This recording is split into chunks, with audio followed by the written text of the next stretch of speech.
What's good? What's good? What's good? What up, boy? What up, man? What it do, baby? What's cracking lacking? Man, look.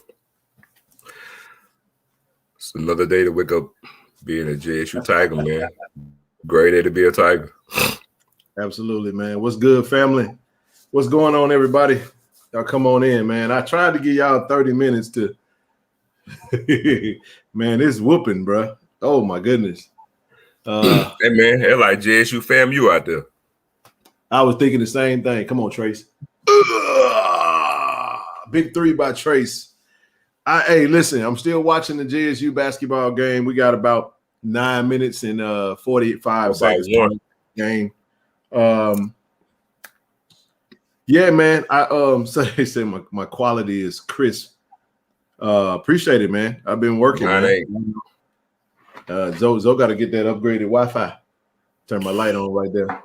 So, man, I've been really Zoe will tell y'all, man. I've been every like dollar that you guys have been donating, man. I've been putting it back into this platform, trying to grow this thing. So I got some different lights. Got a different mic. Might sound a little bit better tonight. I ain't gonna be hollering in the microphone, and I'm gonna go ahead and ditch that now because this I'm in the crib, dog. I'm going with the ball, baby. But right now the score: Jackson State 53, Alabama A&M 50. I know at halftime we was up by 7. Man, we got the turnovers. But before we get into that, bro, so I want to do this, man. Let me jump right on into it. Shout out to the ladies, man. The ladies did what they do. Oh yeah, big 3-pointer by Colty Young. Jack State up 56-50. Shout out to the JSU women, Lady Tigers, man. Handled business today once again, Zoe. JSU by 30. It's 28, but shout out to Liz Martino, 17 points, 3 rebounds, 2 assists. Hey, Zoe, let me say this, man, about them women. The defense is unbelievable. I was watching the game, bro, and they held Alabama A&M women to 2 points in the second quarter, bro. No, 2. Yeah, man. It had 11 in the first half, but 2 in the second quarter, bro. 2.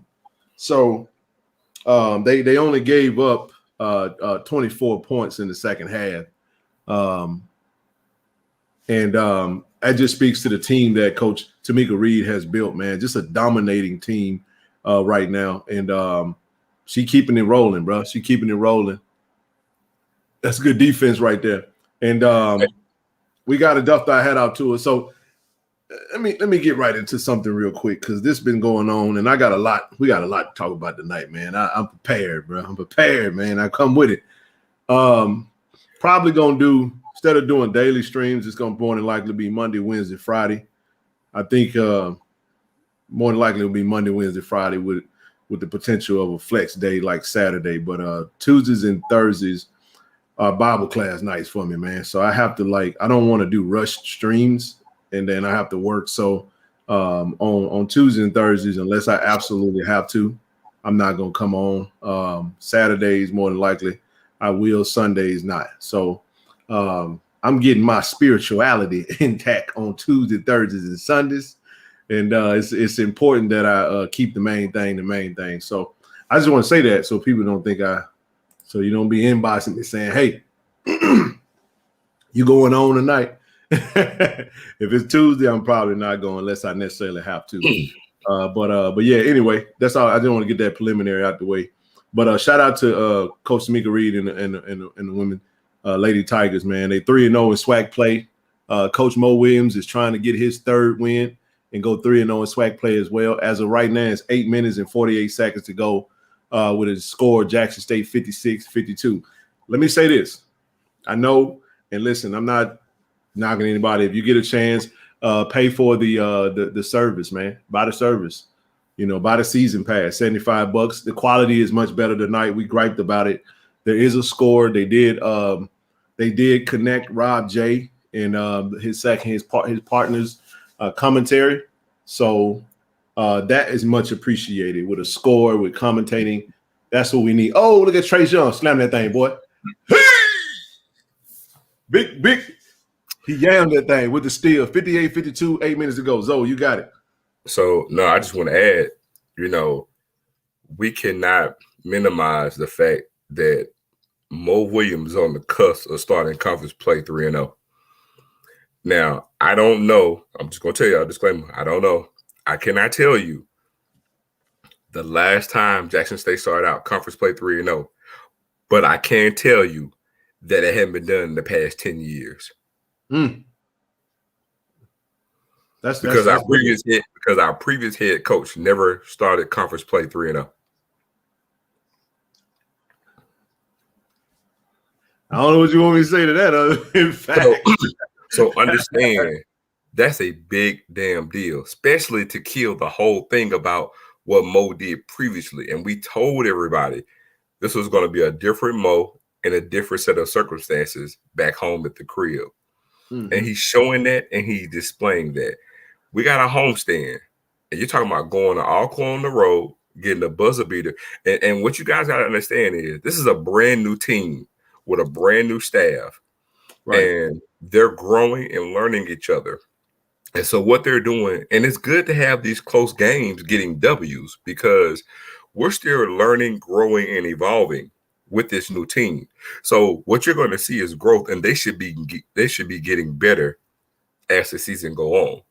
And so this is what you didn't see from Mo last year that you're definitely seeing now. And I see growth in coaching up until this point right now with this particular team. So, man, to know that we're starting out at conference play 3-0, it's big. It's big. Absolutely, bro. I wanted to make sure so I had somebody get in my inbox, though, and I told you about this. And this is a note, everybody. Hey, go ahead and do your thing. I'm finna give my light. So just go ahead and do your thing. No. Yeah, you good. I'm gonna rock out for a hot second. 7 minutes and 51 seconds to go. JSU up 58-52. But yeah, somebody got in my inbox, man, on IG. Long. And had the audacity, the unmitigated gall to come into my inbox trying to tell me what I should and shouldn't be talking about on the live streams. They say we got more sports than just football. And I read like 2 lines of it, and then I eventually just lit into him. And I basically was like, look here, man. Let me tell y'all something. Ain't nobody covering TC more than what you see on these streams. Ain't nobody covering men's and women's basketball like the way we cover it. I mean, you got the news and you got the actual game when it's going on, but post game, nobody's really doing that right now. And I just think people trip me out. They did not have a profile photo. They got blocked. Long story short, they got blocked. And I had to give them a piece of my mind. Don't ever come in my inbox and tell me anything. I might say some choice. No, I will say some choice words. I will. And I'm going to tell you where you can go. And I'm going to make that real brief and firm. And then you're going to get my tumbo. And I'm like, apparently you don't watch the streams because we cover everything. And we also, last time, we complained. We did a whole show and a whole stream on why our content needed to be better so we could have the facts and the data. We needed the each program to have its media to be up to date so we could talk about it. When you're covering football, usually the stats are available a lot quicker. So, boy, you look crisp now. You looking crispy now. You done froze up, so you must be on that dial up. But anywho, but no, it was a long. I mean, I'm talking about 2 long paragraphs. Oh, big 3 by Trace Young.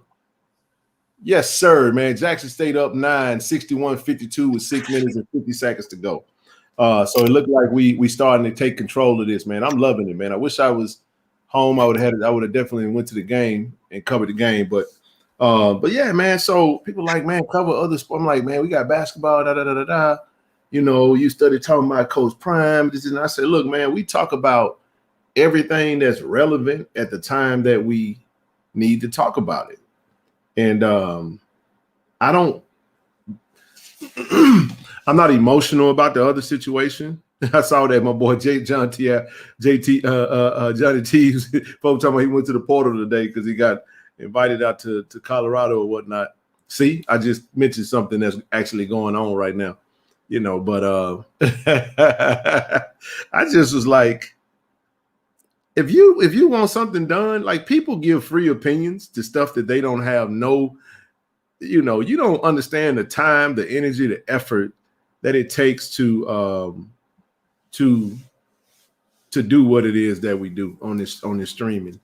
You know what I'm saying? I could be laid back chilling, but there's a JT Johnny T, that's business, man. He got the nice little plug in the GQ magazine. Coach Prime graced the cover of GQ, and so he got mentioned. And man, they just hit a 3-pointer. They closed the lead by 4. So 61-57 with 5:40 to go in the game. I'll keep you guys up to date on it as we talk. I couldn't watch that national championship game no more. They got straight took behind the woodshed. Come on, Trace. Oh, that was a foul. Okay. We'll take that. We got about to shoot 2 with 5 minutes, 28 seconds left in the game. But I just thought that was weird to me. I'm like, you got so much audacity, and I hope you're watching. I really do. And I just want to tell you, you know what I'm saying? I hope that whatever you feel like we don't do on this platform inspires you to go get active. Get active, man. If you want to see it and you feel like there's a need for it, go do it. Otherwise, I'm not going to be vulgar. I'm not going to give too much time to it. I just wanted to put that out there because, man, I thought that was just like, I was like, boy, people got some audacity around here, man, to really, you know what I'm saying, stick their chest out and try to tell a grown person what they should and shouldn't do, and what they should and should talk about. So we try to cover everything, y'all. I know I definitely try to touch on every sport, and I got a lot. Oh, good steal, Chase. Good steal. 62-57. We up 5 with 5 minutes to go in the game, and 65-7. Oh my gosh, they done scored 65. Branson from Germantown second. So he done scored again. Man, I can't look at that no more. That's embarrassing. This is Michigan's fault, because Michigan should have handled business against TCU, but they had 4 turnovers. And shout out to TCU for winning to get to the game, get into the game. But we didn't want to see that right there. But yeah, man, I just wanted to say that to y'all, man. I really try to cover. Now, here's my goal is to blow this thing up to the point to where it's the biggest ever. You know what I'm saying? Like, the sky is the limit. I would love to be able to do this full time. Man, they done closed the lead. We only up by 3 with 4 minutes and 30 seconds left to go in the game. Let me see if Zoe back with us. There you go. You ain't froze up at the moment. It look like you got to get you some of that AT&T internet that they talk about on that they advertising on them commercials, man. Hey, dog. Hey, we're limited in what we could get at our location right now. So I'm on my phone now. That sometimes the phone but look, but we in good old Madison though. Go figure. Yeah. All right, big free throw, Zeke. Big free throw. We up 4-0 with 4:18 to go. Zeke cooked at the free throw line with 1 to go, and we just gonna kind of, we're gonna kind of talk through the rest of this game, and we'll kind of go into. He missed it, so we up 4. We just need Zeke. Yeah, Zeke not a great free throw shooter. Somebody said call them and get a credit. Damn good rebounder though. He definitely a good rebounder. As y'all can see, we talking about basketball. Big boy bagging him down. Hey, what a coincidence. We talking about basketball. Come on, man. Defense. Close out. Oh, big 3-pointer by them. Dang. Timeout, Jackson State. We only up by 1 now. 3 minutes and 41 seconds left to go. Got to get those rebounds, man. Tough. Ah. Yeah, we can't have any wasted possessions, man. We gotta. Hey, well, one thing I give us credit for, man. This is a grimy team, man. Alabama A&M is. Go ahead. We play pretty good defense, though. I give us that. We do. Yeah. I thought we didn't discuss other sports. That's the word. Somebody said, "Come on, lock in."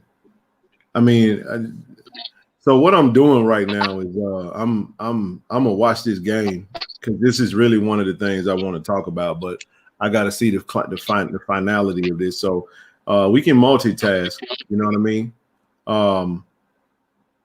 And then wanted to let Zoe get on and get settled in and everything. Come on, guys! I think he was talking about the basketball game, not us. Yeah, Randy. I think I just realized. Okay, yeah, I thought they was telling us to lock in. I was like, oh no, we locking in.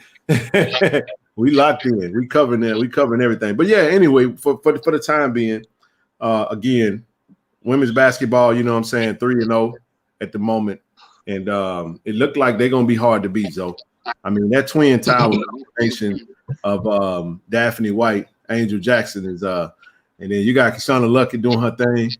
You got Deja Woodard coming along. Look, I'm happy to see Maya Crump. But Liz Martinez, but we're still not getting the best version of Maya Crump though. Well, Crump took it. The thing about Maya Crump though, man, she's going to be needed to make a run in the NCAA tournament because she has a high skill set. But she had a wrist injury.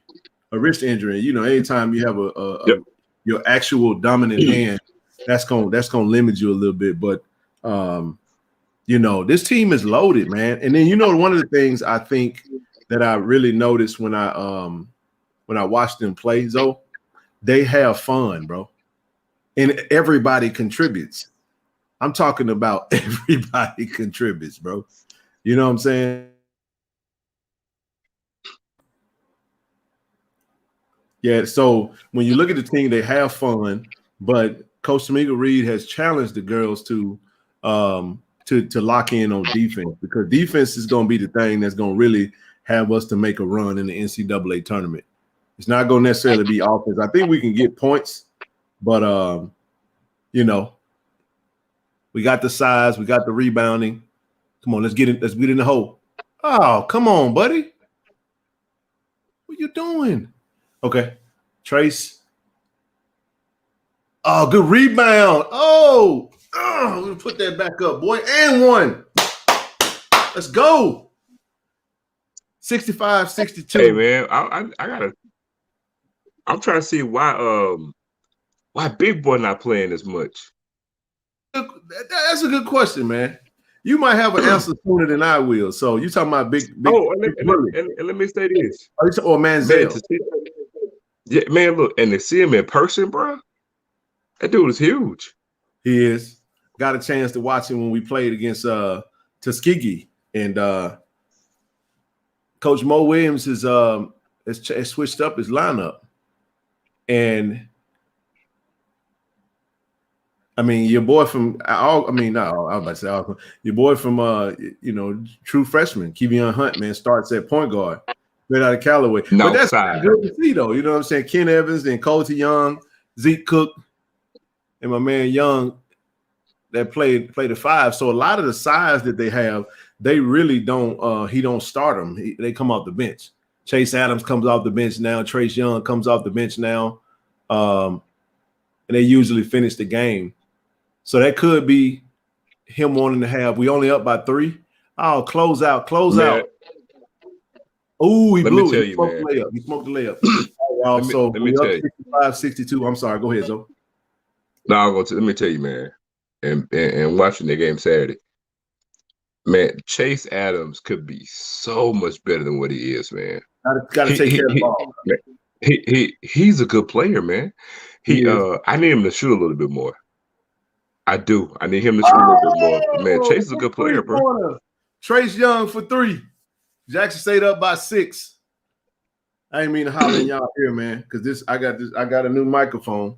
I don't know. You good? I don't know if I sound a little different, but man, this damn microphone sound clear. I tell you that. I sound much clearer. How I sound, y'all? Sound clear as hell. Hey man, hey, this is what happened when they throw a few dollars in the pot. I went and you saw. Hey, what was I doing yesterday, Zoe, at Best Buy? Buying lights and picking up equipment. I'm gonna get one of them extended arms eventually one day, and get everything off this desk. But them lights, man, hit me for Ken he get new equipment and acting brand new. No, I ain't. I ain't acting brand new. I'm happy that it's working. And I know you're just playing, bro. But the other microphone was a small one. It was an Insignia. For those that didn't know, this is what I used to talk on right here. It was this little thing, bro. And this is officially going to become my travel mic. So when I do move, what I wanted to do was I really wanted to build the equipment that I didn't have to travel with. You know what I mean? Because breaking it down every time I move around was just getting a little too annoying. Right. I'm gonna keep that. Do you see what the score is of the championship game?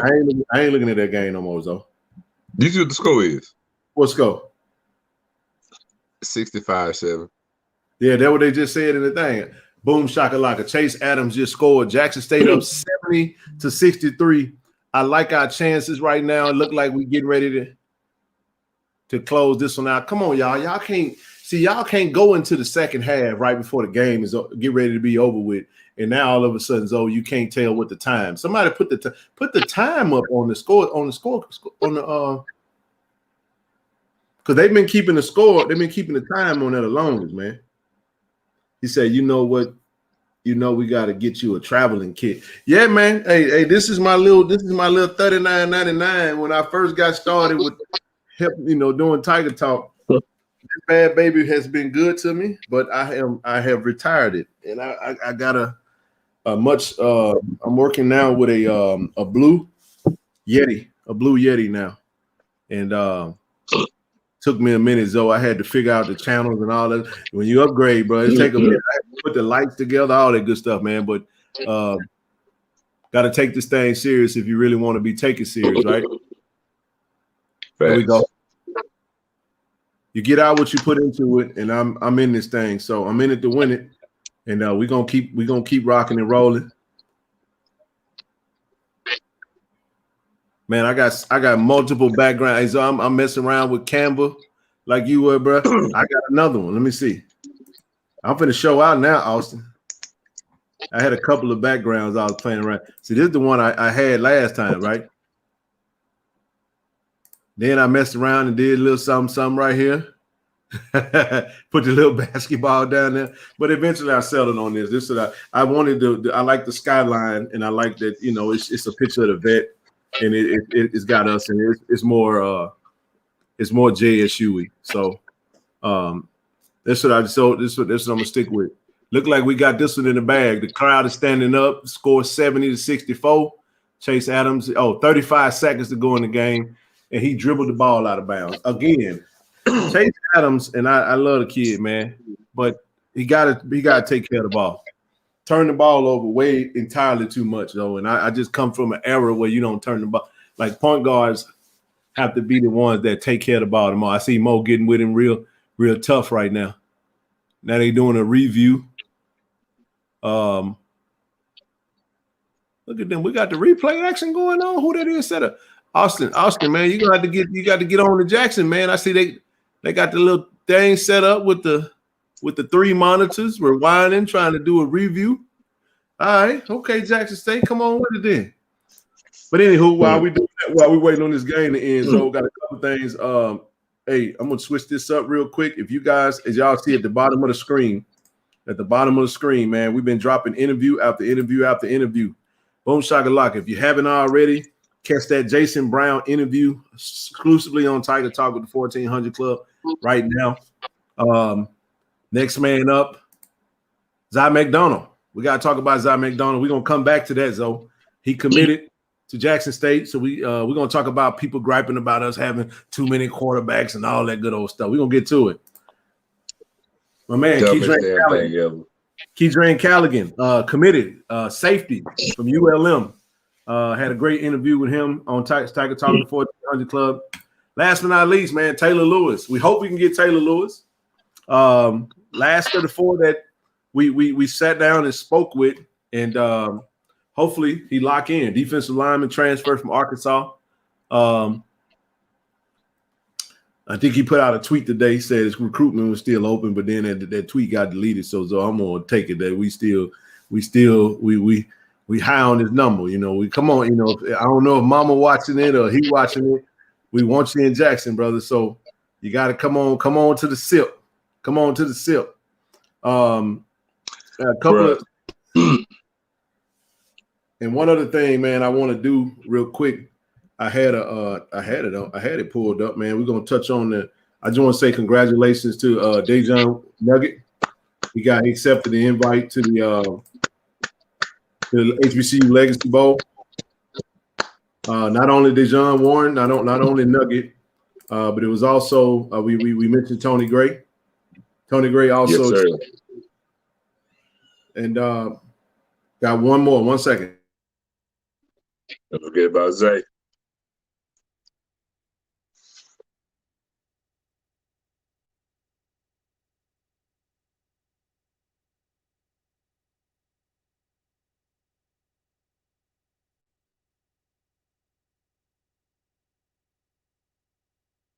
Justin Reagan wanted to make sure we didn't leave him out. Congratulations to Justin Reagan. So thus far, we now have 3 HBCU Legacy Bowl invites that have been accepted. Congratulations to Tony Gray. I think we're gonna get a few more. And look, and don't forget too. I was gonna tell you, don't forget too, man. Shout out to CJ Holmes and Trey Williams. You know what I'm saying? Starting camp with the XFL teams as well. First game gonna be, I want to say February, mid-February, right after Valentine's Day. In a month. About a month from now, man. So that's huge, bro. CJ playing with the was it Orlando Guardians? Orlando. And then Trey is with the Vegas Vipers, I think it's Trey with Vegas.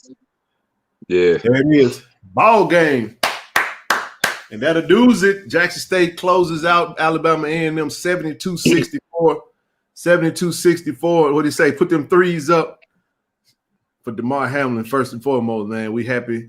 My man been transferred back to Buffalo. No, I don't have a mic on. Can you hear me good? And Jackson State Coach Mo Williams gets his 3rd straight SWAC victory.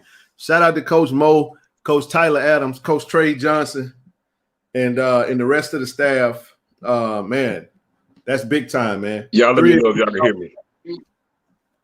3-0 in conference play. Okay, 3-0. Yeah, I can hear you just fine, Zoe.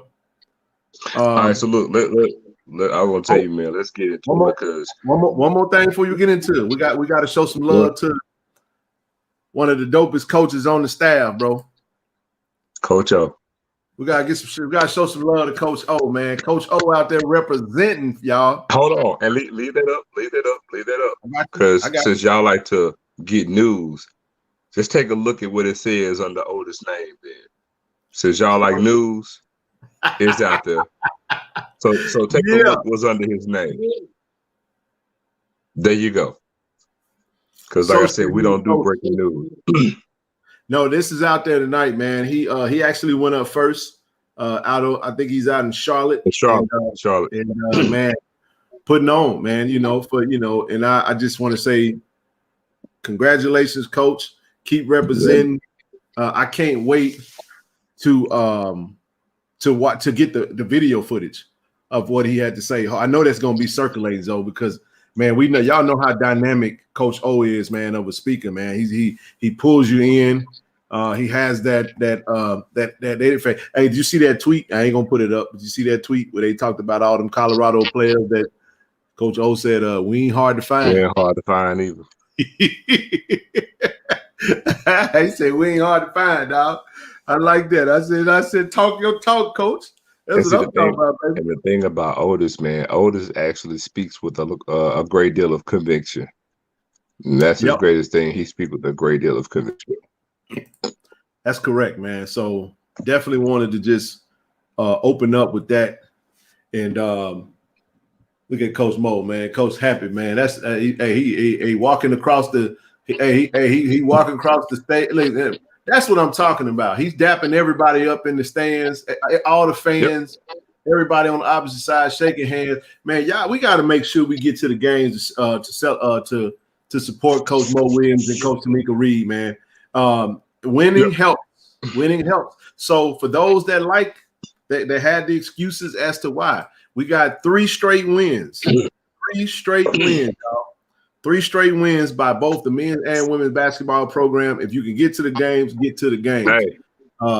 Hey, we're undefeated at home. Coach Tamika Reed, I want to say 26 straight or something to that effect. Forgive me if I got the number wrong. 41 straight at home? Oh, no. 41 consecutive wins in conference games for Coach Reed. That's amazing, bro. I was talking about just at home, but my goodness, 41 straight anything. Hell, 41 straight losses is impressive, let alone wins. You know what I'm saying? I'm just saying, bro. So 31 at home. That's what it is. Thank you, Paris, for correcting me. Thank you. See, that's what I'm talking about. Man, I'm final score 72-64 Alabama A&M. We complete the home Alabama sweep. So I like that. The block is hot. And this is the 3rd consecutive sweep. 41 straight SWAC games. God dang. What do you say? That's what you said. Look. So watch this. 41 consecutive SWAC win for the women's team. I think she said 31 consecutive at home. But also this season, this is the 3rd consecutive sweep that we've gotten for men and women. Mm-hmm. Now, you know, if y'all into like stuff like that, go try to figure out the last time that happened. It's just, hey, man. Long time at JSU. Shout out to AD Robinson, man. That's out here with these winning programs like this, man. Stop showing out, man. You showing out right now with these winning programs, man. So everything's done now, man. And I didn't want to wait till Rochelle. Rochelle. Ain't no point in getting scared of nervous. Which you rather have the other alternative and it's losing. So don't be nervous about her getting bored. I'd rather her get bored than sitting there be losing. So if she was losing or barely winning, it'd be like, oh, it's time to get rid of her. No, she did renew a new contract this year, and I hope we're not gonna hope anything. We're gonna do what we got to do to keep her, and she's gonna be kept as long as if she want to be here, and we're gonna keep winning. The ante goes up, man. The price goes up. So we're gonna continue to do what we got to do. Yeah, but we don't operate in fear, Rochelle. We don't make no decision or move in fear. We're gonna do right by Tamika. I'm sorry, Coach Reed. Hold on 1 second. I'm responding to a message, and then I'll be right back. Hey, All Black, you don't get tired of winning. Not over here. So, but look, so you go ahead and do your thing. I'm gonna go ahead and get started, man. So, you know, we, like Ken mentioned, we talked about the interviews with the players. You know, we had Zy McDonald, and let me just say this too, because you know everybody's saying this at Zy McDonald is not 5'9". No, he isn't, bro. Just tell that. Yeah, he's a lot taller than what we thought. Because I mean, Yeah. Zoe, did you? He's not 5'9". Before you get into that, did you look at that picture of you and Taylor Lewis, bro? Like he made you look like a midget, bro. And for all of y'all that don't have seen me in person, I'm a legit 6'4". Yeah. And I'm 6'3", and he had. I didn't realize that he was as big as he was, bro, until I looked at the picture of him standing next to you. Because I know you slightly taller than me, and I'm looking at him like, wait a minute, he's way bigger than Zoe. So I was like, God, he got to be what, 6'6"? He's 6'5.5" or something. I'm gonna give him 6'5". Yeah, 6'5". He's 6'5" for legit 6'5". 6'5" and 2.25, 2.65 or something like that. 6'5" with a thick neck, man. That dude got a lot of girth on him, man. Pause. Yeah, I was thinking you were going enough with that one right there, bro. But, thick and girth and all that, just like. I mean, I wouldn't. But I'm just saying, I know how other people are. You know what I'm saying? Yeah, that's what I'm saying. But we gotta protect. We got. Yeah. But no, but Zai McDonald is not 5'9". Let me just let y'all know that, because I see some people, his height concerns me and yada yada. Man, look, he's not. Now, granted, now we're not saying he's 6'3", but he's a legit 6 feet tall. He is not 5'9", and he's not puny either. So, and let's talk about this quarterback room. Let's do it, because we've been hearing. I was waiting for you to kick it out, but that's you. We've been hearing. Oh, what are we going to do about this? We have too many quarterbacks, and that's let me just say this. That's the dumbest damn thing anybody could say. Now, before I even get into it, Ken, isn't it safe to say our quarterback room is light years what it was the past 3 seasons? Light years. So as it stands right now, we have 3 3-star quarterbacks in our quarterback room. Let's break them down. First quarterback that committed under Coach T.C. Taylor, Philip Short, right? JUCO All-American. Many when he committed, many felt like he was QB1, and we could just build from there. If y'all look at the quarterback room over the past couple of seasons, no disrespect to anyone, but there was a major drop off from the door to the backup. And who was the backup last year? JP Andrade. Last year. Last season. Even the year before then? Yeah, who was the backup then? I almost don't even remember. Grayson? Wasn't it somebody else though? No. Well, we had two.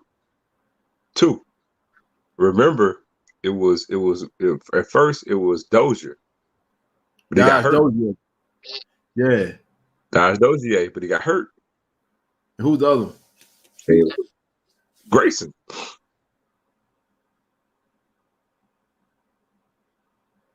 Nah, I think it was somebody else, man. I feel like I done forgot somebody. I'm sorry if I did, but it was like when it like a grad transfer, like when somebody somebody that had 1 year left.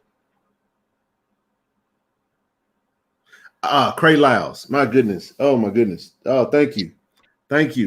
Cray Lyles, bro. Oh shit, Cray Lyles. Correct. That's what I'm saying. Oh my goodness. You know what? He gonna cuss us out with it. He gonna cuss us out. Hey, you know what though? I bet you Cray went to that game today. He's working out here, he living out here working for the NFL. So NFL Network. Yeah, man. This game was at SoFi. But anywho, so you look at let's I ain't gonna belabor it, but after that, Jason Brown commits, transfer in from Virginia Tech by way of St. Francis and South Carolina. And then if you guys listen to the Tiger Talk interview, he actually broke down, his journey. And this is 7th season, bro. Like, wow. But then we just got a commitment from Zai McDonald. So people that don't understand it, somebody texted me and it was like 4 quarterbacks? And I said, we had 5 last year. Nobody said a word. Damn sure did. Amazing how that happened. I said, we got 4 quarterbacks. And then I saw a comment. So we got 4 quarterbacks, one with 1 year, one with 2 years left, one with 3 years left, and one with all 4 years left. Sound like a really good recruiting strategy to me. So that I thought that was pretty cool, the way he's recruited. I think the room is healthy. Competition is a good thing. Iron sharpens iron. And so just for those that don't know, PJ Hatter's going to graduate in May in high school. He'll get to campus at the end, in the end of spring. So that means that Zy McDonald, Philip Short, and Jason Brown will all be. He said the backups didn't get it. He said the backups didn't get any PT. Guess what? If you got a good quarterback, they never do. Oh, absolutely. Absolutely. And there was a reason they did. I mean, two was the man. Yeah, everybody know that. It wasn't no. Oh, no. Hold on, kid. I didn't let it slip that we're gonna have 5. I was intentional. We are gonna have 5. I just ain't saying who the 5th was gonna be. And I'm not. They really gonna feel some type of way they see the 5th one. I'm just telling you right now. Me and Zoe talking about that last night. I stand by that. Yeah, we're going to have 5. We're going to have 5. We're going to have 5 quarterbacks competing for a starting job the way it should be. Meritocracy, the very basis of what sports was founded upon. So we'll have 5 quarterbacks battling it out, and we got to stop this notion that committed to Kent State. And we got to stop this notion that because we have is one position and you got 4 or 5 guys battling for the position that, if somebody's out, then they're automatically going to transfer. That's not true. That's not the case. It's football. Guess what? Attrition happens. Things are going to happen. Injuries happen. You know what I'm saying? Or a quarterback could be struggling. I mean, look when we played Southern in the championship game. How many quarterbacks did Southern play in the championship game, Ken? It paid 3. 3 quarterbacks in the championship game. So we're in a new regime. So we don't have it where we penciled in the starting quarterback and we know he's going to be starting and he's not going to have competition every day at practice. So that's not what we're going to have going forward. Actually, we lost. You forgot Matt. So we lost Matthew Vitale, Norman, JP Andrade, Shador. Grayson. Well, Grayson makes. I mean, unless he gone. So you basically lose all your quarterbacks and you start over. The reason that transpires is because you get a new OC. The new OC wants his guy. He wants somebody that's used to running his system. So we're changing systems. Obviously, we're changing systems on the football field this year. So yeah, that's So obviously you're gonna come in. I love it though. I love it because you know it's competition. So we'll leave it there. I don't have to go into it, but one of the other things we do hear a lot of is people talk about the interior linemen, D line and O line, and I'm gonna reiterate what Coach O said is that their strategy is getting linemen is very tough in the early signing period for the smaller guys. I mean, we'll get a few here and there. We'll get our share, but usually those are going to go to the big schools that stockpile for the most part, and then we'll catch them on the back end. Keep in mind, as long as you get them, you got them. Like he used James Houston as an example. So when people see people commit, they're like, oh, but I'm ready to see these O linemen. Most people that say that, they don't realize that we didn't lose but 2 O linemen. Most people don't know. And another point to that too. I understand people always want to say we need more O-linemen. We need more O-linemen. We're going to always get O-linemen in every recruiting cycle. I need y'all to understand that. We're going to get O-linemen and D-linemen in every recruiting cycle. But also, I understand that we might not look good in the Celebration Bowl, but in the construct of the way this team was set up, our O-line wasn't bad last year. When you look at every team in the SWAC, what would you say to Jackson State O-line? What happened on Facebook?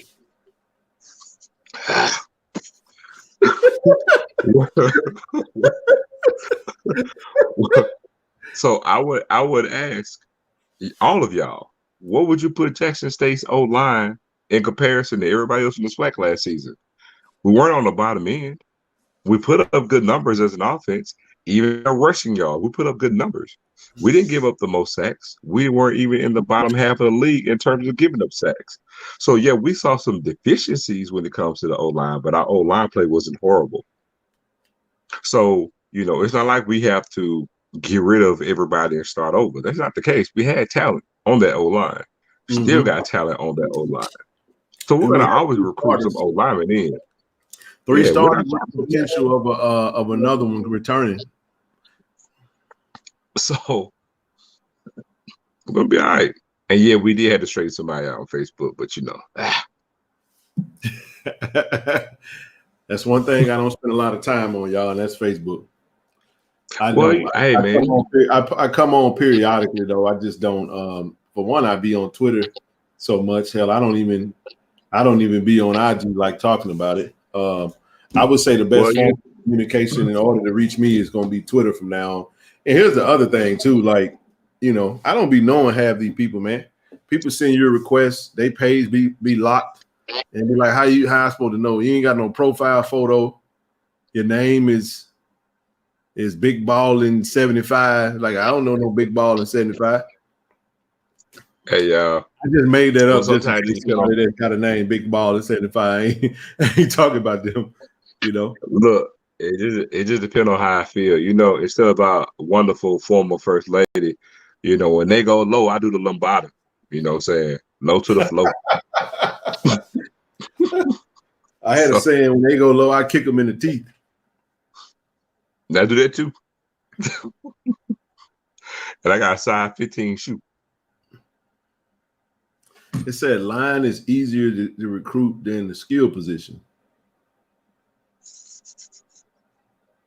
Oh, the hell it ain't. Hold on. Let me put you up on something. Let me put you on something. The hardest position to get on the football team is O-lineman. It's not a whole bunch of good big people that can move like that and get 5 of them on one team. It's the hardest position to get is O-lineman. Easy to get receivers and running backs. Hey, Jay Boone, hey, that one caught me off guard too. The man said line is easier to recruit than, man, I don't know who told you that one. Man, skill positions are always the easiest to recruit because most skill positions in the conference are on par with all the other schools. The difference is you know the reason why the SEC is so dominant over all the other conferences? O-line play and D-line play. Because the biggest big people that can move, they reside in the SEC. Israel, I'm going to start selling merch. I'm telling you, I just give me time, y'all. Give me a little time. I haven't made any more shirts or whatnot. I'm gonna make some KC 1400 shirts like that up there in the top right corner. It's gonna be one color. That's it. Navy. Exactly. We saw that tonight. 65-7. Yeah, they got, man, not only that team was loaded with 5 stars and 4 stars, man. They got more 5 stars than anybody. How many 5-star teams you got? Probably none.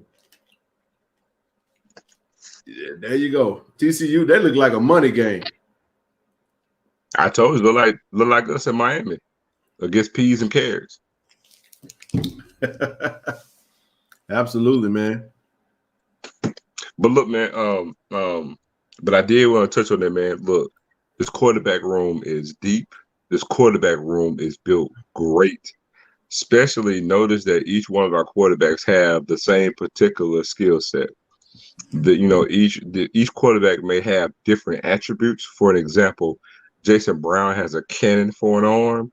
So you have some guys who have arms stronger than others. Some can run, better than others, but they all have the same skill set.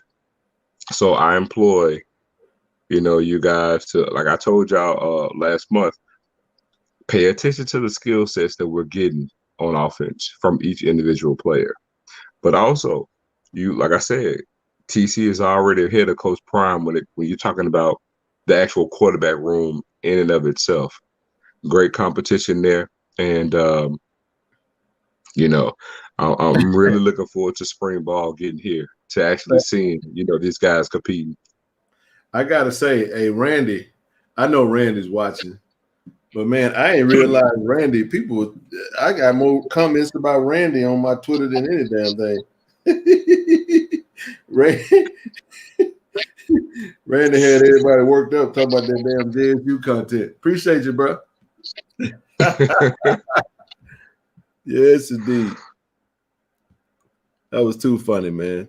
But yeah, coming up in a couple of weeks, we got the NFLPA Bowl with Isaiah Bolden. Definitely trying to get that interview book, huh?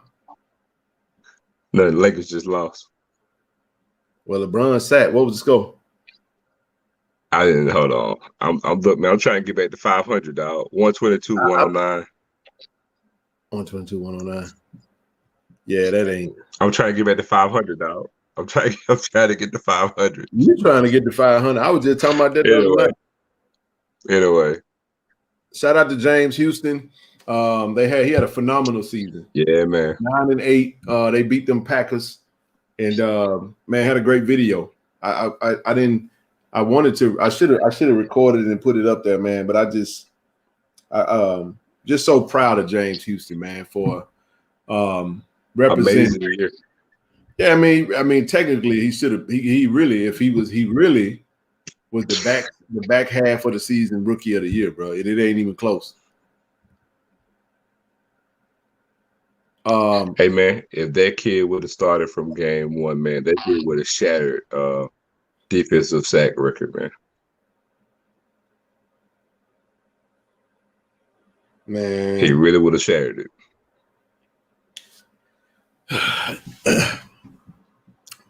Yes, indeed, man. And look, man, we got players arriving this week because, hey, I know we've been harping on basketball, but players arrive this week. They start practice. Oh well, forgive me. They start workouts, I believe, Thursday, if I'm not mistaken. Thursday or Friday. They start mat drills. So we'll really get to see, like Guthrie is here today. Isaias. Yeah. He's finally touched down. He's here. And the players are rolling in here, touching down, get settled in. And I believe we start mat drills, like I say, either Thursday or Friday. So, we'll get a firsthand look of our new, at least a good portion of our newly 2023 JSU Fighting Football Tigers. Absolutely, man. So since we're gonna stay right along in basketball real quick, I'm gonna make sure we let's look at this schedule real quick. So tonight we had let me check the schedule out so that way we can give everybody an update. Love it, man. So the men improved to 4-12. Like I said, it's tough to start off on the road like that, but conference play 100%, 3-0, 2-0 at home, and gotta love it, man. Next man up, January 14th. That's next Saturday, bro. We got Prairie View. It's gonna be in Houston.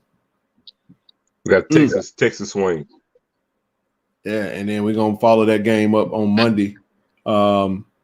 Texas Southern. So those gonna be two tough ones right there, boy. That's gonna be two tough ones right there. Prairie View and Texas Southern playing pretty well in basketball this year. They usually always have a pretty decent basketball program. So for all of the Houston alums or those that's close to the area, let's make sure we get out and then they're gonna return back to Jackson the following Saturday against Bethune-Cookman, and then they're gonna have that Monday against FAMU. So I like the way they do it. They play two. They play a Saturday, and then they'll play a Monday. So Saturday, Monday. So they'll do two on the road in Houston, and then they're gonna come back and get that Florida. Go ahead.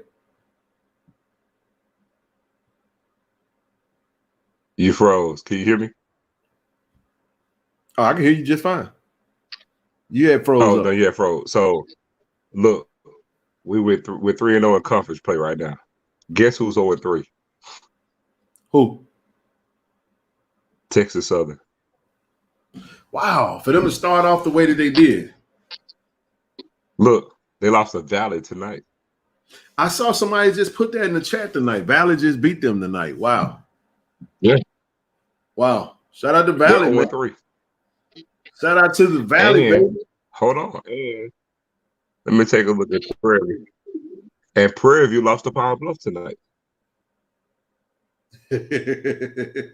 And man, look, Southern beat them. Hey, Southern beat the brakes off Bethune-Cookman, dog. 102-75. Man, that's man, I like the way they do the scheduling, bro. I do. I like the way they do the scheduling. Then you got the state swing. Yeah, they do the state swing where you can actually man, I'm trying to get out of this thing. I'm trying to go to the. It helps out on travel, man. It does. It does. So what they did is you got a travel partner. So since everybody's in the state, they're separated by state. The only one who isn't is Valley and Pine Bluff. So they're the partners. So you know our part with us is Alcorn. So that's how they divvy it up. You got Texas, you know, Prairie View and Texas Southern. Then you got Louisiana, Grambling Southern, Alabama A&M, Alabama State. Then you got Florida, Bethune-Cookman, and FAMU. So, for example, you know, that's why we play Alabama State Friday, Alabama A&M today. And so they flip it up. So, since we swapped up, who do you think Alabama State played today? They played Alcorn. And that's how they do it. So, it was thought out perfectly. So that's why you always know who we're playing. So the moment we're going to Texas, you know we're playing both schools. If we're going to Louisiana, we're playing both schools, and vice versa. So check this out. Coach Tamika Reed is overall 6-7, bro. I mean, that's amazing. You know what I'm saying? 3-0 in conference play. That means she's won 3 non-conference games. So even though they had a, loss to the irony of us losing at Boulder, Colorado. Wow. That must have been a sign, bro. Didn't have no trainers there. Remember that time? I said that was a sign. That was before all the stuff. That was before we knew. That was before we knew, y'all. I'm sorry. I'm looking at the breakdown. A bad omen. They said we can't touch. Wow. I just realized that. Oh my goodness. But anywho, so that's the 4th straight win. So we're in a 4-game winning streak. 4-game winning streak. We can't get no training done, dude. I know, right? So next game is next Saturday in Houston, 3 p.m. women, 5 p.m. Men, or 5:30 p.m. whatever time, 5 to 5 p.m. And then that Monday they're gonna stay over a couple nights. They're gonna then they'll hit up. They'll catch Houston, 5:30. And man, I wouldn't mind going out there for that. Nah, I'm probably sit that one out because I gotta come. So, and then they're gonna follow. Like I said, then the Florida swing. Then they're gonna go on the road. They're gonna hit the Louisiana swing, hit Grambling, then Southern, and then they're gonna circle back, and then they'll catch Valley and UAPB back at home, and then they'll head to Florida, and then so we good to go. I expect the women, bro, to do their thing, man. Boston. That's what I expect from the women. Another Boston. Gotta love it, man. Gotta love it. All right, do this real quick, bro. Let's go ahead and open this thing up, man. Y'all come on this thing. Y'all got something on the mind if you want to talk to me and Zoe about. That thing went a whole hour. That was perfect. Stream open. Feel free to come on. And y'all know what we do. It's Monday night, baby. Let's get into it. 458 in the room. If you'd like to make a donation to the channel, Cash App top left, PayPal top right. We appreciate all donations and proceeds go back into the platform. And just like that. What's up, Doc? What's up, man? Hold on. What's going on, bro? Ain't nothing, baby. Shoot. What up, dude? What's up, Can't hear you. bro?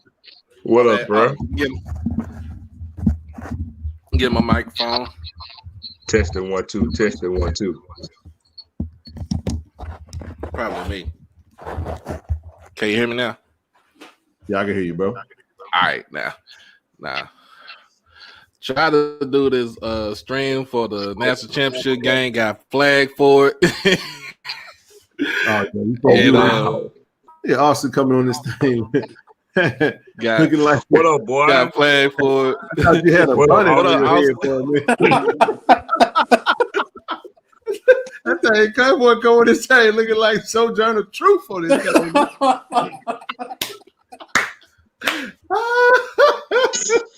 Yeah. Nah, what's happening with you, bro? Man, no bus, Hey, man. Doc getting flagged, bro. You know damn well you can't stream no national syndicated Hey, man, program look, like that. I You good. tried. Oh, man. I Man, you tried, gonna but get hey, banned, bro. it's just a warning. It's a warning. It's just a warning. So now I'm learning. I'm still learning how to do this thing. Next time you're gonna come on, you're gonna be like, you're gonna come on from your cell phone. Come about some, I don't got no page no more.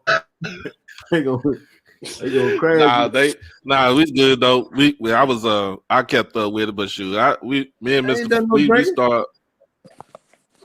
We stopped at the bro. We stopped at the at halftime. We was like, look, bro, hey, with 38-7. Just. I'm gonna say looking like PJ Morton. Yeah, tripping. Hey man, you know better than that, dog. But it's all love, though. It's all love, man. Austin, they owe you, bro. Hey, talk to us, bro. Talk to us, man. You got anything you want to share? Any update? Let me find out. Let me find out you can sing and you play a piano. I know something. Well, let me find out you can to Big Crit. Looking like Big Crit over here, man. Yeah, man. What's on you? So talk to us, man. Any updates? Okay. Mike, appreciate the donation, brother. We can't win a celebration bowl, man. So you might well, throw us a little something, a little charity over here. We'll be back next year, Mike. Appreciate you though. Oh, we got look. You guys saying something now? What's up, baby? Yep. What it do, baby? What's going on, bro? Welcome to Jacktown. Appreciate you. Appreciate you for being. Hey man, come on the stream. Yeah, come on, man. Go jump on the stream, says. I appreciate you. Appreciate that beef friggity friggity. All right, beef freezy. Yeah, man. Come on, man. Let us just don't put the cash app on here. It can't be grand opening, grand closing. He says go hit that link and go get on for a few minutes, man. Yeah, man. Show bro some love, man. Hope you had a good birthday, brother. And oh yeah. Let my sister go. Hey. Child. See, Austin got me wanting to sing on this thing, man. Looking like he got that guitar right next to him, ready to do some acoustic. I bet the acoustic real good in that room. Hey, until football season get here, I got one thing I'm going to do, and that's to get that wall changed in that young lady background. We're gonna get rid of them Southern colors. We're gonna get a blue and white wall back there, dog. So Sarah Foote, go to that stream, but it was university. It was one university. Shut up. Hold on. What's happening, bro? Yeah, my bro saying the pimping. What's happening? Y'all see me? What's going on? I can't see you. You got a black screen right now, bro. You can't hear me or see me. I can hear you though. I hear you. You must got an iPhone, man. Don't No. Everybody gonna attack me. Everybody gonna attack me with the iPhone stuff. Savion in the chat. Yeah, I got an iPhone. So I got an iPhone. I got a Droid, man. Kid. I don't think I'm be able to get my. We're not doing that tonight, man. Well, boy, y'all know y'all stupid. Oh man. Yeah, y'all was How y'all cutting up. doing, man? Y'all good? Right. Y'all good? Man, what's up with you, brother? How you doing, bro? Welcome to Jackson, man. What's going on, man? I appreciate it. I'm blessed, man, nonetheless. Absolutely, bro. Ready to get to work. So you made it in town, huh? Yes, sir. Safe and sound got here this morning around 10:30. Love. Just handling some paperwork and stuff all day. Went to the basketball game, seeing some people. Oh, you was in that thing. So is Yeah, trying to everybody get through real quick. everybody getting in, huh? Go ahead. Man. Yeah, just try to show some love to some people. Make sure I show my face as much as possible. I don't want to be like no outcast or nothing. No, we appreciate you Oh for nah, coming man, you on, good? bro. Definitely appreciate you for coming on. I think you did Corey. Corey got you on the Tiger Talk, right? Yes, sir. Yeah. Yeah, that was Corey. Yeah, we divvy him up, and I think we just about made our rounds, man. But looking forward to meeting you guys. Was that on signing day? I think man. you'll be having a little something, man. And look, hey, just for clarification too, man. I was thinking y'all start drills. What's Savion? Yeah, y'all start drills what, Oh, man. Thursday or Friday? We got our team meeting tomorrow. So after that, we'll figure out like our whole schedule for the off season and Okay. stuff like that. So Okay, bet. So, yeah. Once we get Bet. that, That's Hey what's man, up. look, I want to tell you, man, since you're here, I know you've been feeling the love, you know what I'm saying, since you back at home before you got here. But man, I'm just let you know, bro. Welcome to Jacktown. Look, we don't have fans, bro. We got family. No, And for sure. I'm just gonna tell you, man, everybody's behind you, everybody's behind the team, and I'm gonna tell you this, man. I have no doubt that you're gonna handle your business, but at the same time, I'm gonna tell you, like we tell everybody else, enjoy it, take it in, because man, these fans, I'm sorry, this family is gonna love on you. They're gonna love on all y'all, and you really finna see what JSU is about, man. Since you're here, spring ball is gonna be up.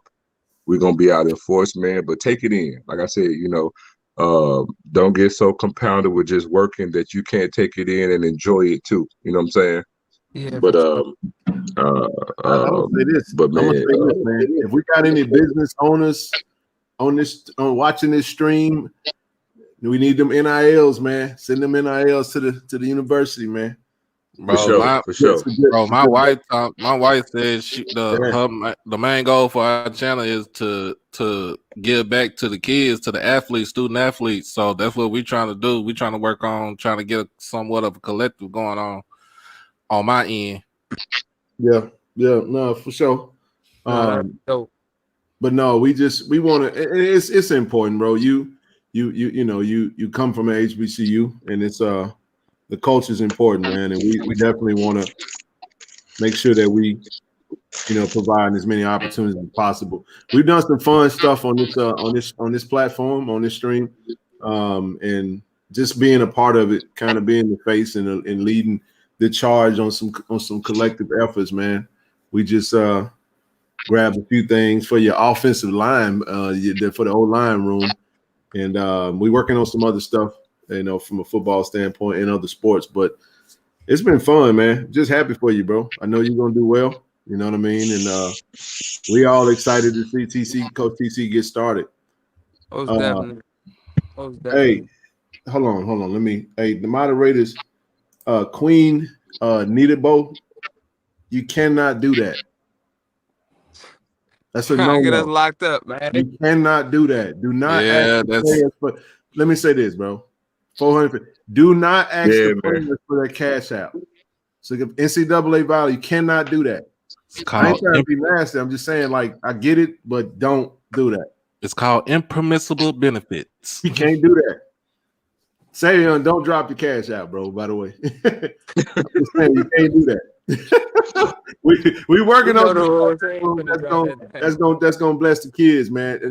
Bless the student athletes or whatever. There's a way to do it, and we got to make sure that we we're pulling our resources together to make that happen.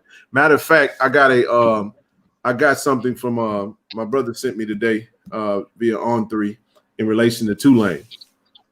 I thought they did something that was pretty dope. They did a collective where they started off prior to that bowl game. I think they had raised like $100K, and then like before the bowl game was done, they had quadrupled it to up to $400,000. So basically, the reality of it was basically there's ways to do this. The NCAA has made it to where, you know, alumni, the university don't. I mean, let me say this too: the university does not give out NIL deals. It's not a university thing. Not at all. You can't do that. It has to come from business, and that's why KC 1400 Media is going in the direction it's going, so we can make some things happen around him. Y'all understand? I know we get gung ho. So now I got to say, let me tell you how we get down, bro. See, I got a problem with them asking Savior. It's a whole goddamn cash app sitting up in the top left corner. You want to send some money, send it to that cash app. Yep. You cannot send it to the players. Love you, but you can't do it. All right, that's all I got on that. I'm gonna say it every time because I be looking like when players come around, I'll be like this. I'll be looking like who finna fuck up. Who up in here? Somebody finna mess up. I'll give you another one. If you out and you meet them, don't give them no damn money. There's a way. There's a way to do this. Just stay away from that, man. Just stay away from that. You can't do that. But I appreciate the energy and the excitement and all that good stuff. Make sure you buy some season tickets, by the way, too. Hey, Ken. Yeah. Like we always say, ain't nothing like understanding. Facts. I was just gonna say, in all things, get an understanding, but we must do things in decent and in order. Damn right. And it's gonna happen. Order. We got some more. Hey man, I'm excited for the meeting, man. We're excited about this team, man. You guys got a really good team. I know y'all got to put it all together. Anything you excited about, bro? Anything about now that you're officially in Jackson? What's something you excited to do? You made it to the basketball game. Yeah. Yeah, I made it to the ball game and everything like that. Great.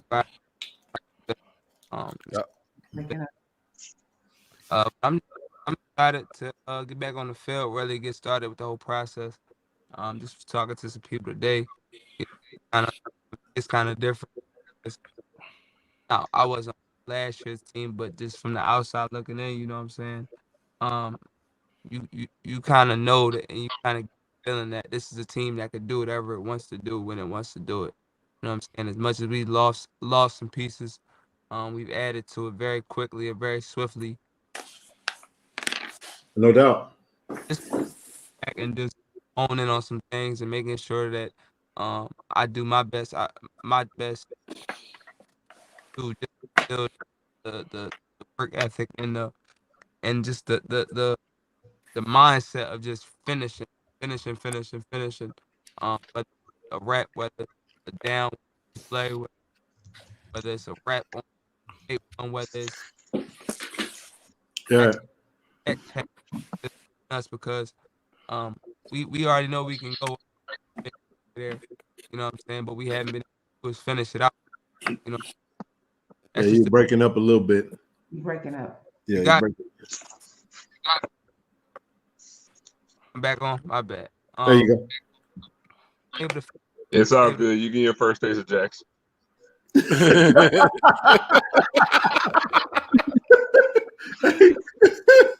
Yeah. Man, I'm excited to get out of there. Excited to meet a person.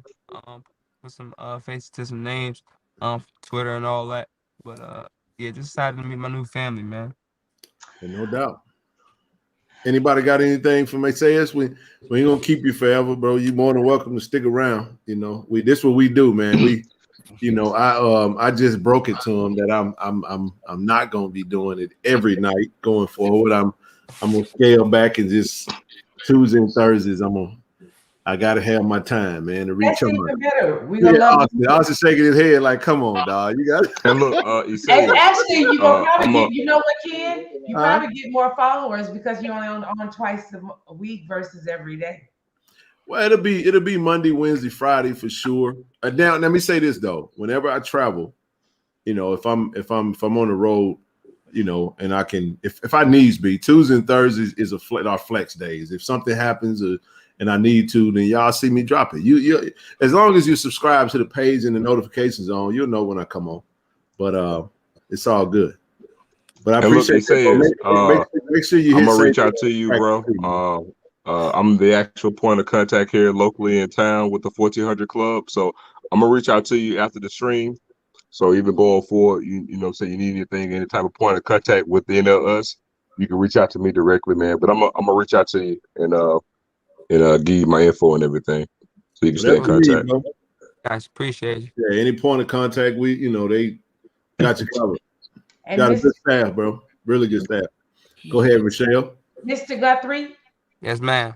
You don't know me, sir, but I'm gonna be Auntie Rochelle, and I'm gonna be your brain health advocate. Oh, no doubt. So I am a therapist, and I want you to know that whatever you're going through, make sure you be honest with your coaches, and I need you to make sure you let them know how you're feeling. You understand me, young king? Yes, ma'am. Okay, so because we concerned about your physical health, but I'm concerned about your mental. Gotcha. Most definitely, I appreciate that. You already know. You already know I got you. I got you on Twitter and stuff, so I hit you up on Twitter, bro. Most definitely. And we got this guy in this bottom left right corner over here. He gonna have y'all looking like, look, he nobody looking like Harry Tubman. You want that in the chat? Well, y'all, wow. But this is the content guy right here. This is the one that's gonna have all that fire content coming out of the university, man. Get them, man. You got Austin. Any updates, bro? Got a big meeting Wednesday. Big meeting Wednesday. Let's go. And we're gonna definitely iron out details. So I've already got my game plan ready. I'm just excited to kind of help, some of the people that we have that's adamant about getting content out today or yesterday. You know? So I got, shout out to Randy. He's been on everybody's ass since last.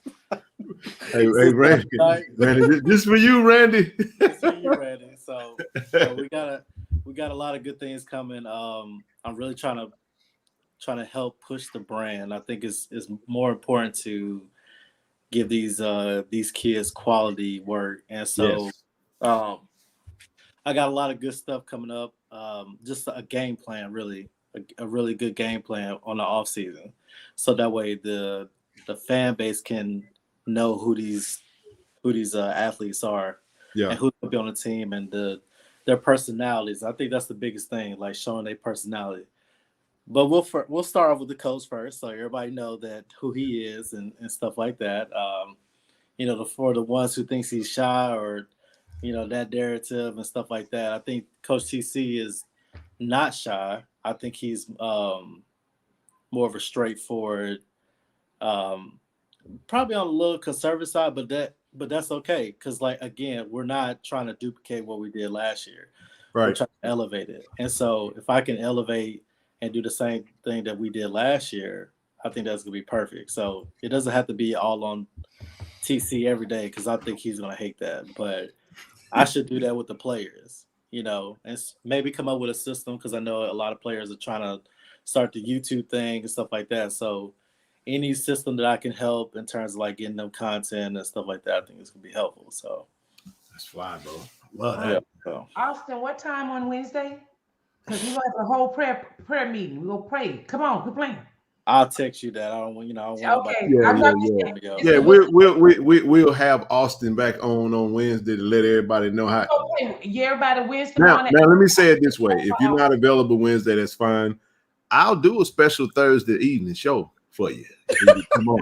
Oh, you definitely, yes, You don't really do no Thursday shows like that either, man. I've been doing every day for the last since the Celebration Bowl. I've been every day. Bro, that's crazy, man. Well, what I've been doing is, it's been needed though. It's been standing in the gaps though. You know what I mean? Like as we transition, I don't like misinformation, and I can't fight every battle. But let me say this: I just want to kind of plant a seed.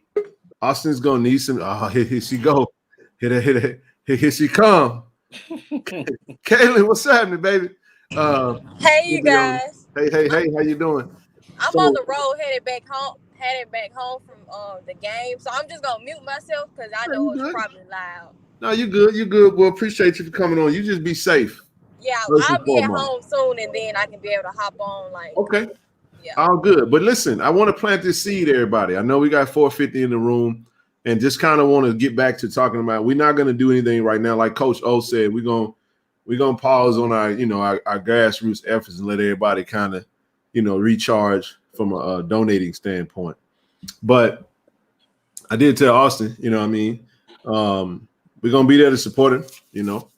He may need some equipment that to expand or to do and we'll do whatever we can to help in that area. So, for example, I think we talked about it. Now, I'm not saying that this is what it's gonna be, just kind of hypothetically, but I'm gonna say something because I want y'all to understand the power of the community coming together, right? So we got 450 in the room.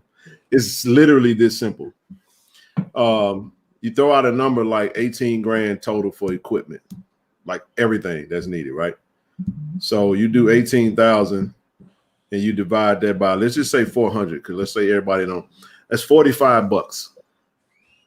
That's a tank of gas, bro. It's like if we collectively did it, now when we do that one, you're gonna have to drop your own cash out because I ain't paying no taxes on that. you feel what I'm saying? So no, but no, the reality of it is this. One of the reasons why I champion it is because I like to be transparent with everybody. I don't play with people's money. I don't want people giving a dime. If I've had so many people since we've reached our goal come and say, hey, do we need anything else? And I'm like, no, don't send me nothing else for that. I don't want you to send me anything else. It's fulfilled. And there's people out there that'll be like, oh, yeah. We still need this, and this. And so what you do is it's like a how you have how you're trying to tighten a screw? Mm-hmm. You script it. And when you script it, you can't tighten it anymore. It's just loose. That's what happens, man. So I never, ever want to present this disposition or this spirit of, first of all, dishonesty, lack of accountability. And then two, you don't want to become the thing that we're trying to protect against. Because what I mean by that is opportunists and people who build themselves up on the backs of the university. And the university is the one that's still left without. We want to see the university in the greatest light because here's the beauty of it.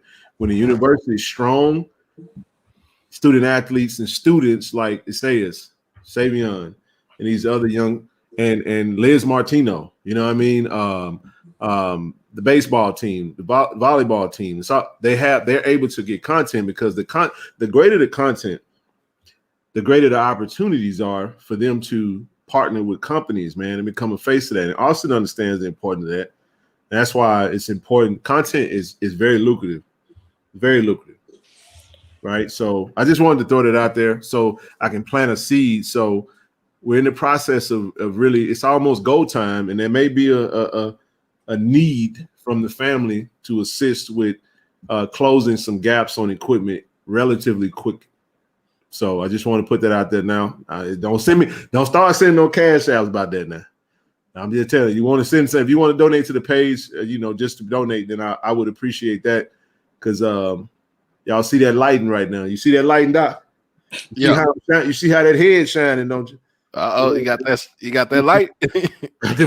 got them new lights, man. You see that crispy, clean picture, don't you? That's it. That's what them donations going to. The point is to get better at this, so we're able to do better streams, bring you better content, and it makes it all the more greater. So That's the point. And I'm really testing out a lot of stuff because when I go sit down with Isaiah Bolden in Pasadena and bring you that interview, it needs to be clean. He's entering into the NFL. He's at an NFL PA Bowl. Then when we fly out to Jackson for the meet and greet, the signing day, introduction of the coaching staff, the meeting of the new players, that content needs to be crispy.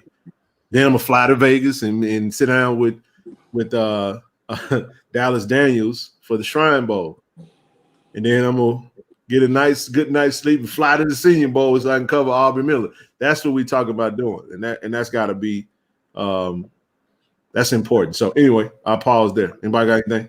Can I? You got it. Go ahead, Austin. In terms of like the content, and I'll give you a little insight and what I want to do for the football program. And I know, first off, I want to just address the separation of departments when it comes time for like equipment. I think I wrote it down last night when I was watching the stream. A guy that was there that kind of looked at the equipment already. I haven't been there, but I think the issue is again like the separate departments only doing for them. So I think that's something that I have to get the department heads together and talk about, hey, when we have this going on, like the basketball team, we need to pull our resources together and cover them. Whether it's just like capturing the content, even if it's photos, like there's no reason for like us not to put up 20 different photos from the game, tonight. You see what I'm saying? So like when I say content is going to be important and to work together, that's where like kind of like that production side comes together. As far as the football team, what I want to do is like have the same type of quality when you go look at like Georgia and then they do these pieces on the quarterback room, or they do the wide receivers, or they do the running backs. Like that's the type of content that I want to do and get these guys to show their face more. And then honestly, like I could take that same content and give it to these new recruits that want to start a YouTube page, and they can just start it up. It's just like simple stuff like that that's just gonna work out together. And because I know players all the time, they ask me like, "Hey, you got this clip of this tackle?" And I have to go look through it. I'll label it, boom, and then send it to them. So like that's kind of like what to do. But again, it's gonna take a team. I know as soon as this happens, it's gonna happen fast. Like it's gonna be a snowball effect. It might be to my disadvantage, but like it might be to the point where like I might be helping out on the basketball team. Just to help record, like get content, and send it to whoever I need to. So it's gonna work out in his favor, and I think I'm excited to, possibly have to sit down, talk, and like get people excited about every sport at some point, but especially football. Go, Michelle. It's all yours. You got it. I just want to do a public service announcement. We have over 450 people in the room, and we're so appreciative of y'all. But we need you to go out of the chat and go like and subscribe to the page, and then come back in so you can join the fun and family. So, hey, if you like the vibe we got, go ahead and subscribe so you know when Mr. Ken Clark in the zone comes on. So back to you, Ken. But quick question. Did it rain where you was? Because we've been in some serious floods here. It is pouring down. Okay, I was going to raining all day. So It says, just so you know, Rochelle is in the Bay Area. I'm over here in LA, in the LA area. So it's been uncharacteristically raining a lot out here. It's supposed to Tony lied. It don't rain in Southern California. Yeah, man, it been raining like hell in Southern California. Bro, that I talked to. In fact, I was at work earlier. I talked to some people from Frisco, San Francisco, and they said that. Bro, they said like, man, down there towards. See right there. Sacramento's sick. Sacramento, the biggest tree I've ever seen in my life. The wind threw it down. But in Santa Barbara, they got floods. Like, I mean, I'm telling y'all, it's like Noah's Ark rolling around here right now. I'm serious. We got a break. But it's coming. Somebody said it was that. Somebody said it was the person said it was a 7 year that it's that 7 year drought that y'all had. that they dumping like 7 years worth of rain in California right now. And So- some of them, the main one is still low, but yeah, I think if we get a couple more, I can't describe it. Last night it was so scary and the wind was blowing so hard. I don't know if it wasn't a tornado, but the trees and stuff that's going. If you just, when y'all get a chance, go on Twitter and Google Sacramento, it was insane. So that's why I was worried about Ken, because Santa Barbara was just like, that's crazy what's going on in Southern. Yeah, they lied. It's raining hard. Hey, so for the game tonight, right? They played at SoFi. And I just thought it was funny because the commentator was like, "Yeah, that little portion of the stadium raining on the TCU fans." That was so funny because they were getting their head beat in. Oh my God! And they was getting rained on, so that was like a double whammy. But anyway, team that got beat like that, 65-7. Reminds me of Jackson State FAMU. Oops, did I say that out loud? I did. No, the band director reached out. Oh man, that's dope. So you got some content coming from the band director. Hey, hold on. Texas, welcome aboard. How you doing? Go ahead, Austin. I was gonna say the band director had reached out like months ago, but I couldn't really. I haven't got a chance to get back with him because all this was going on, behind the scenes. So like I didn't want to kind of like give them expectations or whatever. But again, it goes back to that team effort. If I had, the big plan, and he would have to worry about that. So that's something I'm going to discuss with him as soon as possible. So good stuff, man. Well, I'm excited about it. I think the sky's the limit with it. I mean, it's just somebody put up a comment. I want to go back to this because I mentioned this, but this is kind of where my thought process was. And this is just kind of the mindset that this is where things are going. And for those that aren't really aware of that, it's kind of the game that we're up against. And if we're not willing to match that energy, there's some gaps that already exist right now. That gap's going to get wider.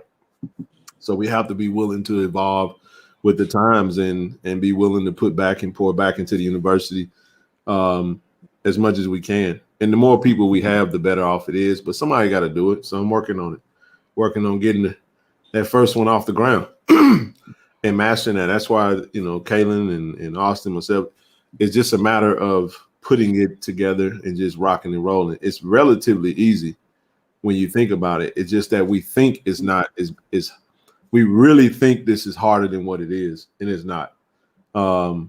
Literally, it's like Netflix. So just imagine the amount of money that the Netflix is making because they go up on their subscriptions, monthly. You're talking about, you get 500 people, giving $10 a day. I mean, I'm just saying, like, the numbers get ridiculous when you increase more people, and it's to say 400 people doing $20 a month is actually it's embarrassing when you compare the amount of people that can actually do it. Like, that's so small. Like, look at this. Look at the backdrop on the picture look at the backdrop, right? See the backdrop? That's about 50,000 people. Just imagine if we made 400. What if we did 1,000 people that gave $20 a month? That's 20 G's, bro. A month. So now you're talking about 12 months. It's $240,000. And I'm talking about something as simple as bro. I'm gonna tell on myself today. I was rushing. I needed something to put on my stomach. Yes, Anissa, we did talk about this. I stopped by Mickey D's today, y'all. Mm-hmm. I don't do it. I know it was just and I wanted to get me a frappe, caramel frappe. Man, y'all know a freaking double, a quarter pound of $8 now? Yep. $8?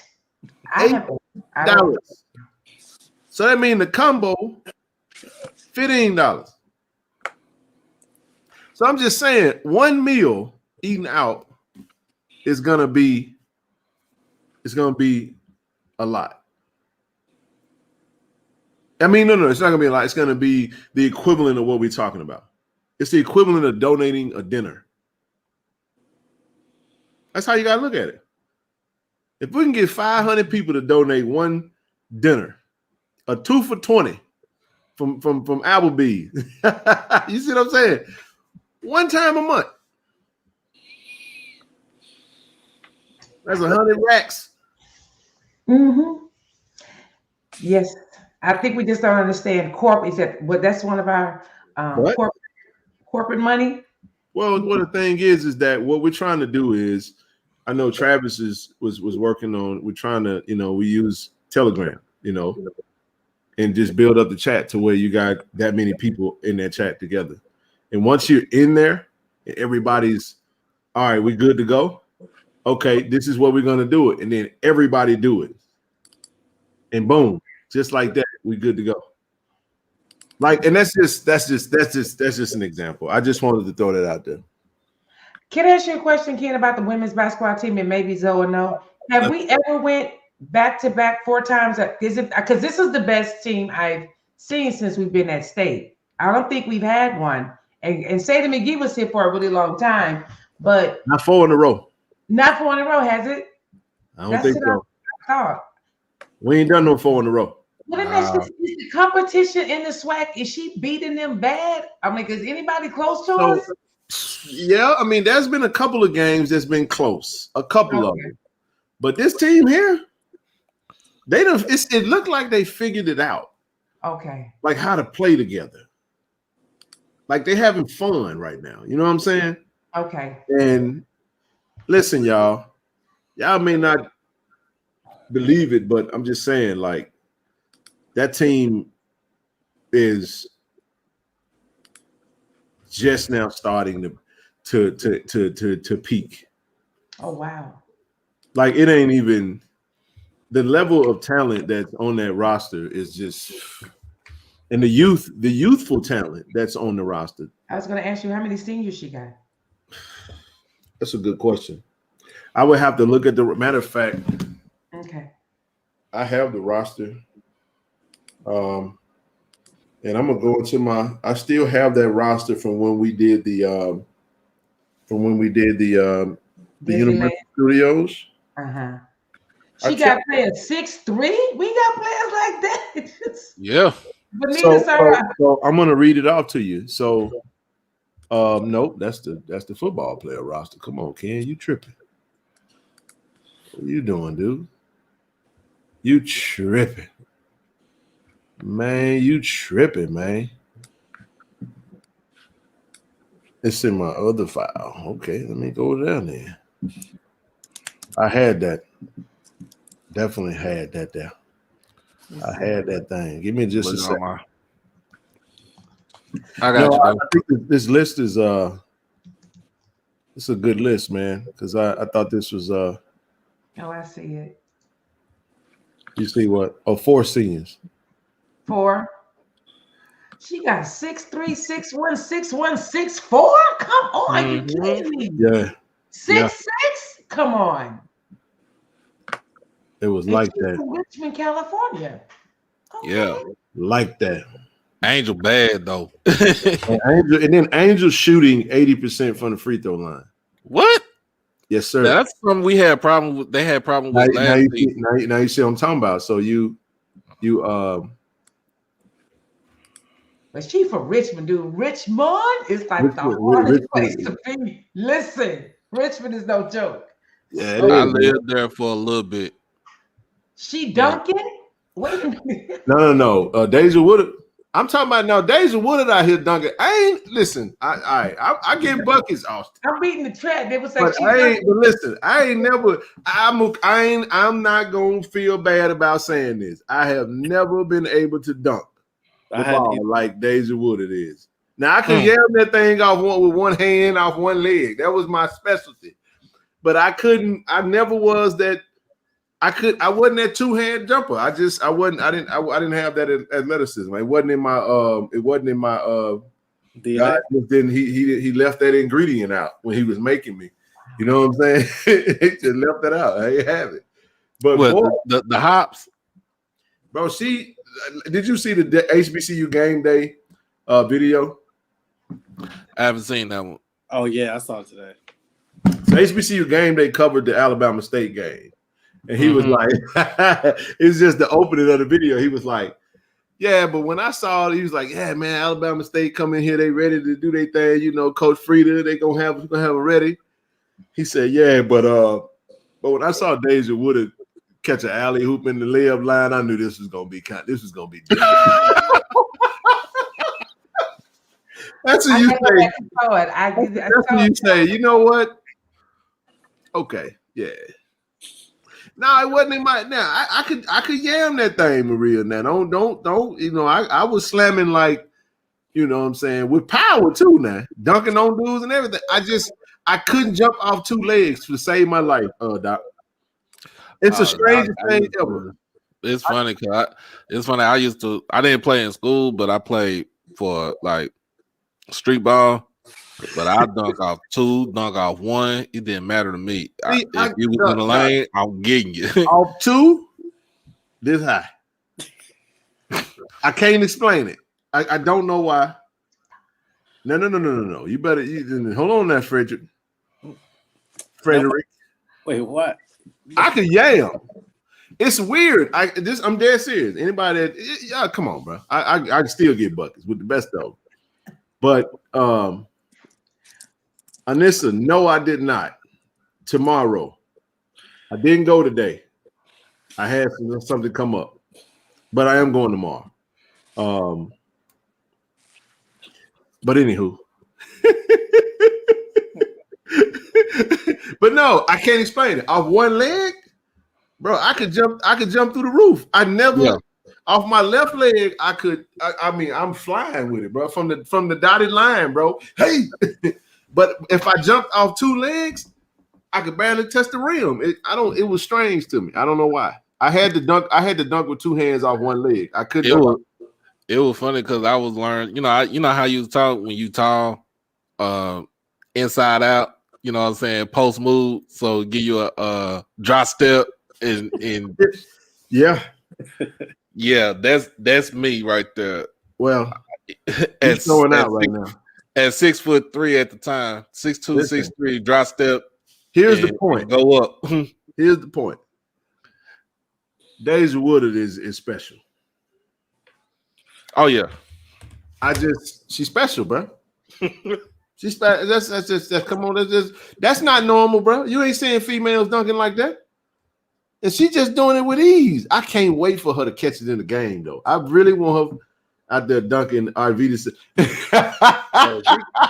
Hey, I can shoot like Arvidas Sabonis. Let me tell y'all, if y'all want to know what my dunk package was like, how it was like, it was more like LaMelo Ball-ish. You know what I'm saying? But I ain't 6'7" though. You know, he's a 6'7" and he could dunk, but he could. You know, it was like that. I could dunk out one leg. One leg, I was clowning. Two legs, just catch this J. But she just freakishly athletic, though. She is, bro. And it ain't even close. Like the alley she caught, bro, was like she was above the rim, like all the way above it. Like it wasn't no accident, bro. Ooh. I really want to I just don't want to put that content on there. I don't want to, do that or whatever. But I'm telling you. Just go watch the HBCU game day video that they put up covering the. It's literally in the first minute of the video. You're gonna laugh because the brother was like, "Yeah." I gotta watch that one. So Lex is on. Lex, how you doing? I'm being rude. No, you're not. I'm enjoying it. I'm in and out anyway. I am waiting on my nephew to tell me what he gonna do. He is at the game, but I just had one question that I got to say that don't have nothing to do with Jackson State. Who let them dogs out? Do you understand what I'm saying? Man, Lord, let me tell y'all something. I'm on a natural high because I don't drink. And I'm finna go to a party where everybody else drinking. I got to be the DD because everybody else drink and celebrate like crazy with these folks. And I got to find my nephew because he in that crowd in California somewhere. He getting on my nerves.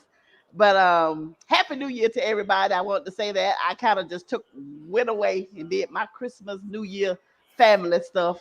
And didn't want to hear nothing about nobody. Jackson State, Dion, nobody else for that matter. And then I had to concentrate on Georgia because even though my nephew broke my heart when he didn't go to the house and he went to UGA, he went now. So it's over. So I'm over it. Okay. He done graduated, and he, his blood is red because of two reasons: Jesus first and UGA second. So hey, I got to hang with my boy. And I was a Georgia fan before he was born, so he always tried to act like I became one when he went. I'm like, boy, stop playing with me. He wasn't even thought about when I was cheering for Georgia. But I'm going to celebrate because these folks about to get on my last nerve. Text said they ready to go somewhere, and I got to be the DD because I don't think they know how to act. They're gonna be drinking and carrying on, and I'm the only one that don't drink. And I ain't gonna let it go down like that. This is some good loved ones and friends, and we ain't getting no tickets. We ain't doing none of that stuff. But I saw somebody in the chat, Israel. Two things real quick. Israel, hey honey, this is the real Lexus. I know that the fake Lexus was trying to act like she was changing her name and doing all that stuff. So I had to tell Ken, I ain't even said nothing no more. I see Lexus, I be like, I ain't touching it. I don't fuck with one Lexus. In case she tried to come over your house and sneak in your bed, do all that. That ain't me, boo. I ain't nobody that doing ain't that. Me. It's okay. And Doc, do you have a channel, Doc? One of my colleagues said they listen to you, and I didn't know you had a channel. Overdrive. Oh, that's you. Yes, ma'am. Okay, honey. I'm sorry. Nah, you good. I didn't know. You good. And I'll listen sometimes because one of my really good friends, he loves you. He's like, babe, do you not listen to HBCU? I'm like, I haven't. So he said Doc. So I said, maybe this is the Doc. So I thought I'd ask you. Yeah, that's me. I'm the only one. All right, honey. So I'll start listening to you. I'll sub later, y'all, because I got to get out of here. But I want to tell Ken and everybody, I know you don't supposed to say Happy New Year 10 days after the New Year. Yeah, you do. Okay. This is my first time hearing from you. Happy New Year to you. Get them folk home safe and sound. Yes. I appreciate you coming on.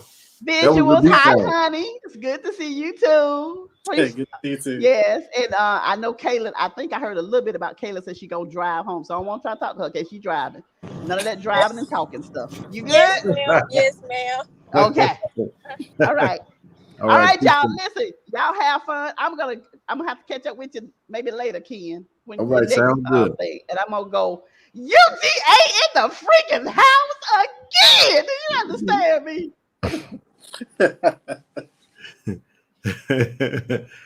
Love y'all. Talk to y'all later. All right. Take care, man. All right. Hey, Ken.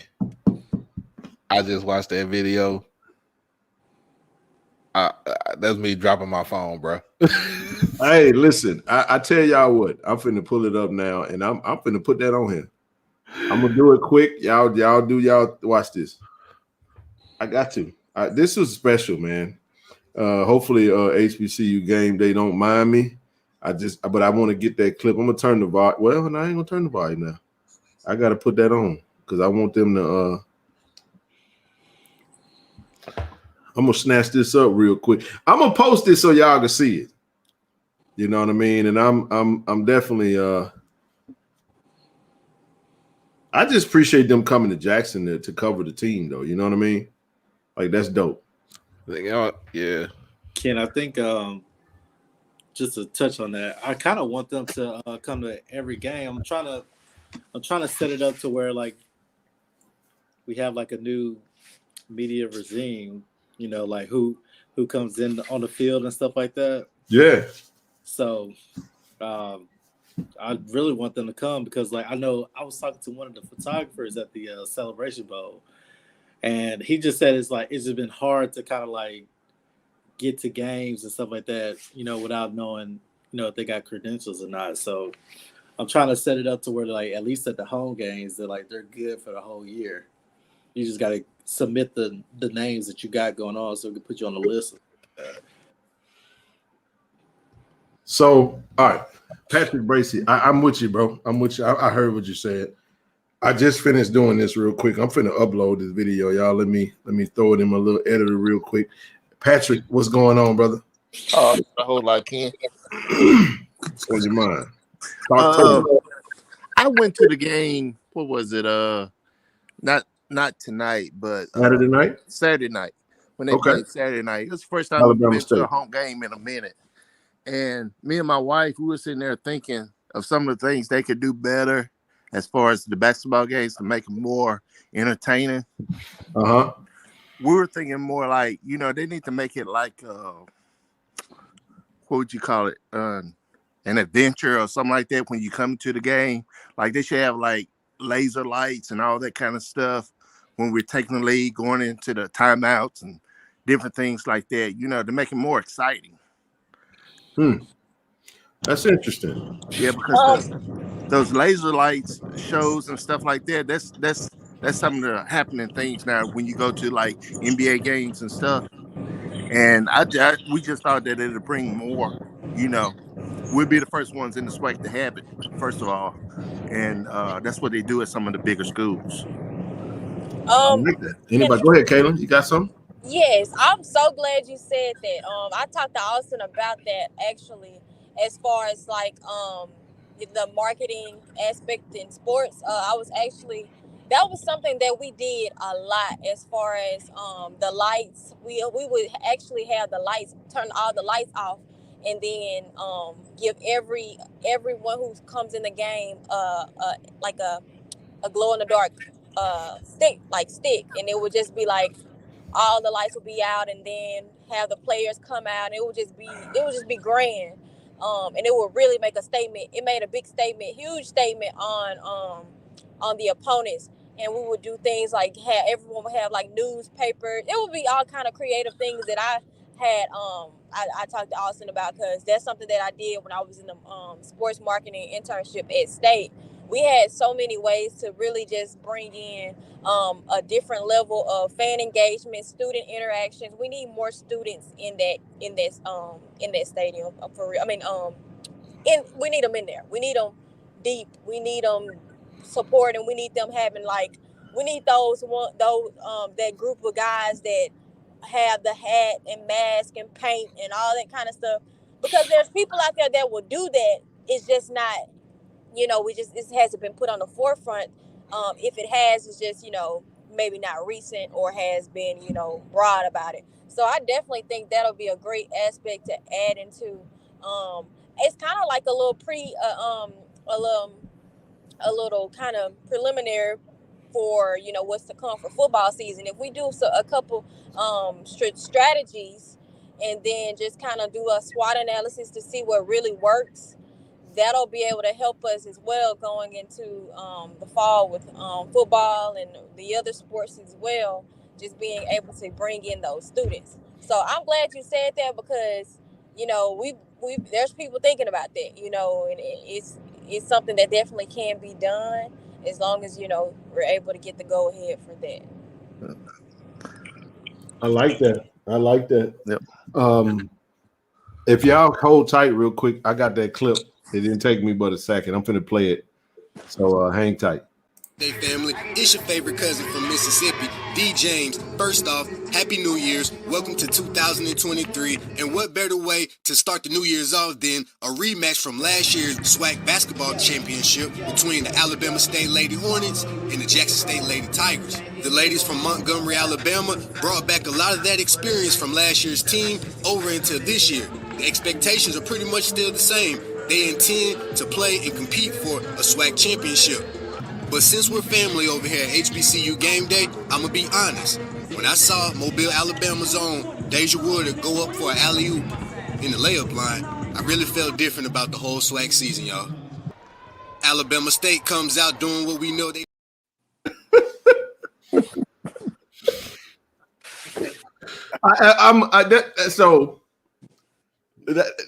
That's different. That was amazing. That was beautiful. Different, y'all. Now, let's just be real. That's different. Bruh.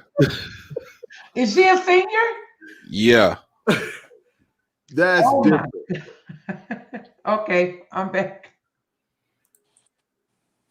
Yeah. I think she, her and Maya is most like damn near the most athletic on the team, though. I'm saying not just a one-handed. That's two hands. Allie. And she looked like she still has some room to go. Woo! Wow.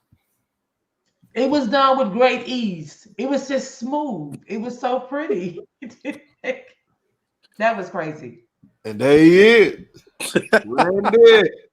Randy. What's that? What's up, y'all? What up, Randy? What's up, man? Wait a minute. Hey, Randy. Hey. Hey, Randy. Uh-oh. He didn't drop Hey, opening hey, Big Daddy Gaddy in the chat. Yeah, so how tall she is? She's 6'3". And that makes it even worse. The hell, I'm 6'3", and I still couldn't do that. It's just, I don't know. Yeah, you got Isaiah Spencer in the chat. Huh? Got Isaiah Spencer in the chat. Spence, what it do? What it do, baby? All right, Randy. Got that AOL dial-up going on over there, huh, bro? Nah. What's going on, y'all? Nah, it's all good, brother. Chilling, man. Chilling. Everybody. Man, she dunked with ease, bro. Yeah, that's different, ain't it, bro? Wow.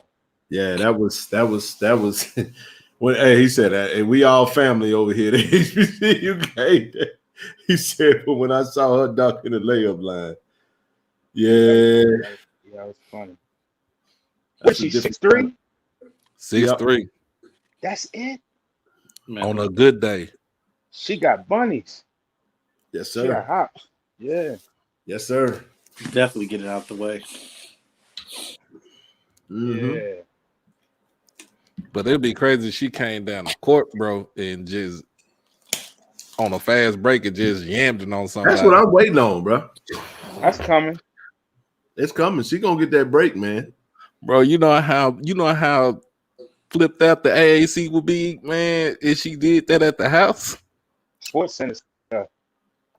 That'd be crazy, bro. That would definitely make it on Sports Center. Yeah.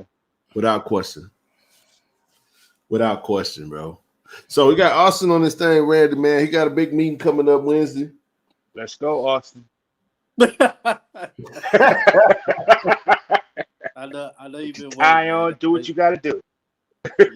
I know you've been waiting. Yeah, man.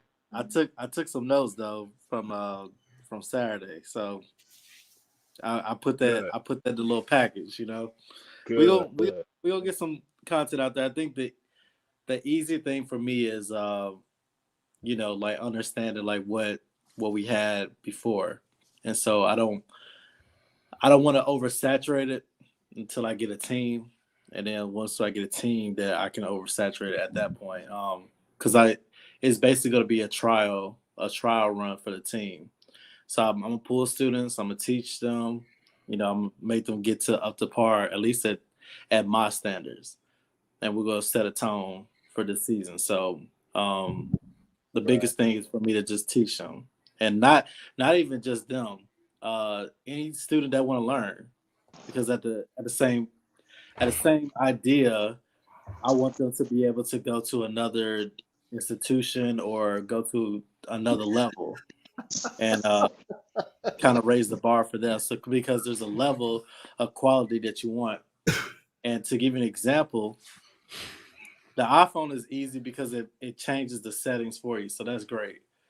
We're going to have some like during the game type content that's going to use the iPhone. There you go, Randy. So that way, like perfect. So that way, like story, like somebody's like can't get to anything, at least they could go back on the IG story and then catch maybe a touchdown if they in the end zone, because sometimes you never know what's going to happen. You just got to be recording. So even with stuff like If you look at some people's content, like, you know, how the sky is just overblown and it's just white, and it should be like, I should see the cloud details and all that. I have to teach them how to expose for that, so that way it could be up to par. You know, just on a basic camera set. I can't teach them how to create because they're gonna learn that on their own. But I want them to understand like what the camera settings are, and then we can like piece together like clips. Like it might be like TC walking through the facility today, and he's got and so that's kind of like what we want to make sure we do. I'm gonna be giving you this thing right here, brother, and I'm gonna let you educate me on because YouTube videos don't cut it. I need somebody to help me. Well, how much you pay for that one, King? Huh? King, how much you pay for that one? This one was I went 1,100. Ain't bad. 1,100, man, and a lot of it has to do with the lens that I'm learning. The lens is what changed it. The look, huh, Austin? Austin, somebody said, look like you got a camel. Did you read I that? did see that. That's why I started laughing, man. That's terrible, bro. Look, I gotta get a retwist because you know. Nah, you good, bro. Look kind of bad up on here now, so. That's what family do. We can love on you. I know, you know. I just didn't want to look like a fool. Said, would he be interested? Would he be interested in what? Oh! You're talking about the content stuff. Like he was a cameraman at one point. No, I only say that because I know that thing could do some special things. Boy, you could have a Lamborghini and be driving it through the neighborhood. It ain't built for neighborhood driving. It's built for them that know how to use it. You know what I'm saying? Like that's how it is. So Joseph, we know, man. You can't call him, you know what I'm saying, Abu Dhabi Joe, and then all of it. Yeah, they killing you, bro. See, if I would have came in here with a bonnet on, then I definitely would have been getting roasted. They said, man, y'all gonna leave Austin alone before we hit the portal, man. Austin is sell license on the side. I can smell the frankincense. My goodness. Who is that? Oh my god. All right. That's enough. That's enough. Big Daddy said that quarter. See, we talked about that earlier, bro. That QB room looking nice. Philip Short. Shout out to Mr. PJ Hatter come through after that. Then come through Jason Brown, and now Zy McDonald. PJ won't get there till May. You know, and we got 3 that'll be there on campus in the spring. So I'm excited about that. We still got sunshine. Hey, Thompson. Yeah. Think so. I think so. I hadn't heard anything about him. But I'll say this though. This is another one.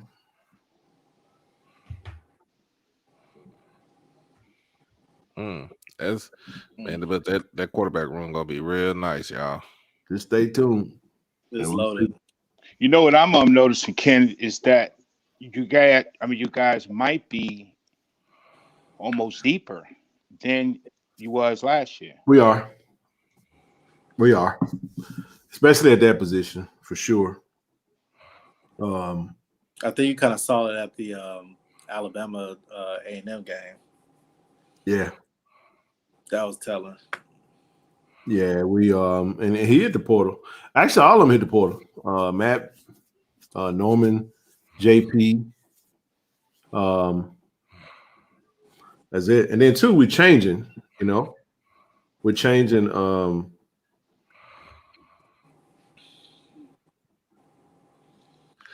somebody breathing on the camera, bro. Like who's that breathing like that? Back up, Doc.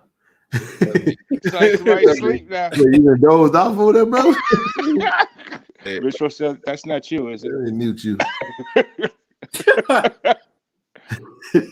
No, I'm messing with you, Doc. No, somebody said PJ going, hey man, listen, the whoever start gonna start, but when you bring in a new offensive coordinator with a different offensive style, That's usually the first room that changes, the quarterback room. So you got to get their own guy, get his guys in there that's going to run the system. But I'm excited about that. And you got some more backs too, right? I saw. Yeah, the running back room. I mean, with all due respect to the backs that were on the roster last season, I think the running back room is deeper this year too. Yeah, big boy too. Yeah, with Irv coming in, with Seven McGee coming in. I mean, Seven's small though, ain't he? Well, I mean, he's like 5'7" or something like that. Oh no, no. I think he might be 5'11", right? Yeah, seven way bigger than 5'7", bro. Oh, okay. Yeah, he way bigger than that. All right. I think that's who I'm really looking forward to seeing. Seven McGee is basically like another DeAnthony Thomas. I mean, he about 5'9" though. I mean, 5'8", 5'9". He around that range. Oh, okay. That's gonna be scary. Like kick returns, punt returns. I know if he's that type of speed. Listen to me, man. That man is DeAnthony Thomas all over again. Where's he from? New York, right? Yeah. New York State, baby. Number one. He's the number one player out of New York State last year. But Ken, you know who he remind me of? He remind me of LaMichael James from back in the day. Ooh, good comparison. Wow. Yeah. But the recruiting site actually they say DeAnthony Thomas, who was DeAnthony Thomas. That dude was do you know what's crazy about that though? 4.2 though. You would have thought DeAnthony Thomas would have had a better NFL career. Yeah. I guess what happened. He's small though. Well, it's just that when you get to the league, you got linemen that's running 4 5s and 7s. You know what I'm saying? So the big boys can move at the NFL, man. Said somebody said they saw 7 at the game tonight. That's what's up. Somebody said 7 slot receiver. No, he playing everything. He playing football. He playing receiver. He playing kick return, punt return, all that. He playing football. Is he doing track too? Whoever says 5'10" is too small for football for a quarterback, I got 2 words for you. Kyler Murray. Nope. Who? Lindsey Scott. Lindsey Scott. Best quarterback in the FCS this year. Probably, arguably the best quarterback in the college football this year. Yes. 71 touchdowns. Good Lord. Oh, Lord. He had 71 touchdowns this season. Who he played for? And what, like 7 interceptions? He played for Incarnate Word this year. That's ridiculous. Good gracious. Go look him up. Kid balled out. So and he was at LSU. Started at LSU. Oh, yeah. Went from East Mississippi to Missouri. And then from Missouri, he transferred to Incarnate Word. Well, LSU was kicking themselves in their own ass because they not really. They had Joe Burrow came afterwards, so they was all right during that time. He hit the transfer portal. But I mean, I think he's gonna be a baller, bro. I think he is a baller, for real, and he got an arm. Yeah. So I'm just saying, like. So people, I think they're talking about Zion McDonald. Zion McDonald is taller than 5'9". He's every bit of 5'10", 5'11". In my opinion, I stood right next to him. He seemed like he was way taller. Now he did have them Yeezys on, so maybe that had something to do with it, But I give him 5'10", and he can go, and he got speed. Oh, Ken. Go ahead. I was watching Too Legit to Quit film, the NFL film that they did on the 91 Falcons. They did it's on YouTube. They did like a 45-minute like small doc, and it was just so similar to the things I saw on the sideline for the past 2 years. Wow. It was almost eerie. It was like, dang, it's happening. Yeah. Two different times of life. Where and it's just like wow, like so he literally like there was a blueprint there, and so There is nothing new under the sun. I was just like, that is crazy. And it didn't, you know what? Like, it didn't feel the same tonight. Like we saw him on the broadcast prior to the game, you know, with the Colorado merch on. And he's always gonna be prime, man. But prime at JSU was special. It was just a special combination. It meant more. I hope he win the national championship. I really do. Randy, you jumping again, or Randy, you on here twice? Or is this a different Randy? Yeah, I was looking at is it a different Randy? Zai uncle is Deuce McAllister. Randy, which one? Okay, so I need to remove that other one. Are you movable? There you go. What you saying, Doc? Zai's uncle is Deuce McAllister. Mm-hmm. That's what's up. Now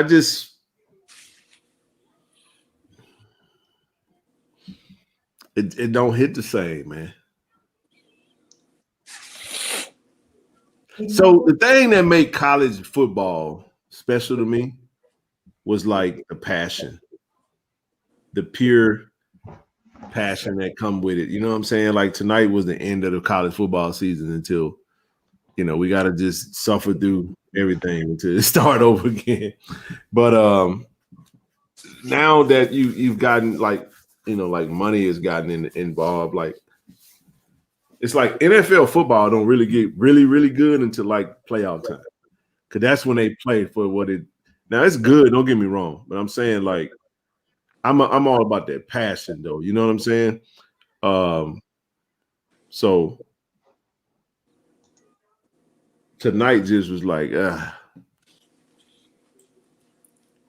last week was better. Yeah. It just, you know what I'm saying? Like Ohio State versus Georgia seemed like that was the national championship game. Yeah, it really was. Mm-hmm. Like that was the game. Like that's what you want to see. You know what I'm saying? But you can't handle a national championship game. It's lopsided, bro. They got to get it right next time. I mean, they got it right. I think they've addressing that, right? I think it's going to a 12-team playoff, right? Yeah, it is. Yeah, 2 years. That's gonna be but somebody gonna get lucky and then they gonna get shellacked in the end. You know what I mean? Yeah. But you know what it is, man? Like at that level, it's just levels to it. You know what I mean? Yeah, Georgia's proving it. Yeah. Yeah, Georgia showed you that. Yeah. Now here's what's gonna change though. They won't win it next year because when the quarterback position changes, then it's probably there's something else going to happen. You know what I'm saying? Stetson Bennett was tailor-made for that team. Yeah, he 30 almost. Wasn't he almost 30? No, he ain't no 30. He's like 24, 25. No, he old, man. He like really? 27. Yes. Something like that. Lamar was 22 when he got in the league, right? Mm-hmm. He had to be in college for 3 years at least. So like he was 22. So Lamar has been in the league for he's 25. 25? Okay. Well, that don't really even mean nothing no more because you can play quarterback at 40 at that point.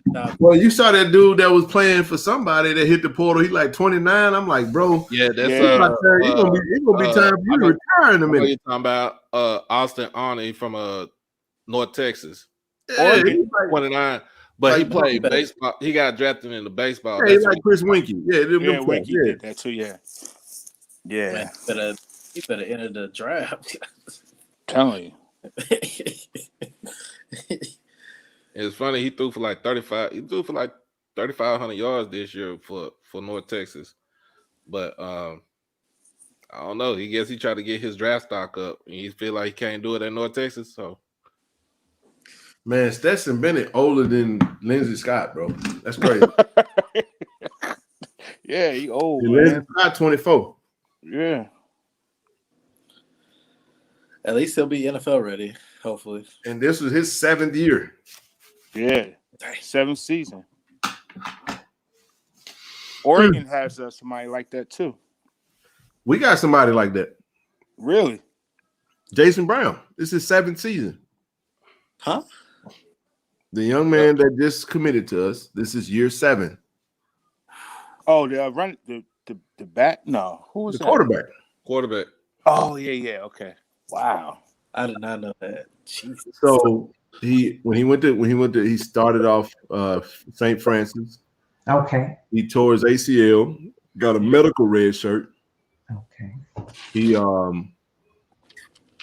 COVID happened, and they wound up canceling. Like, they didn't play in the spring, so he was granted like that eligibility back. He went to South Carolina, played, and I think he got like he applied for a waiver. So like he was at the end of his 6th year, removed from high school, and the NCAA granted him another year eligibility. So he's like, let's make it count.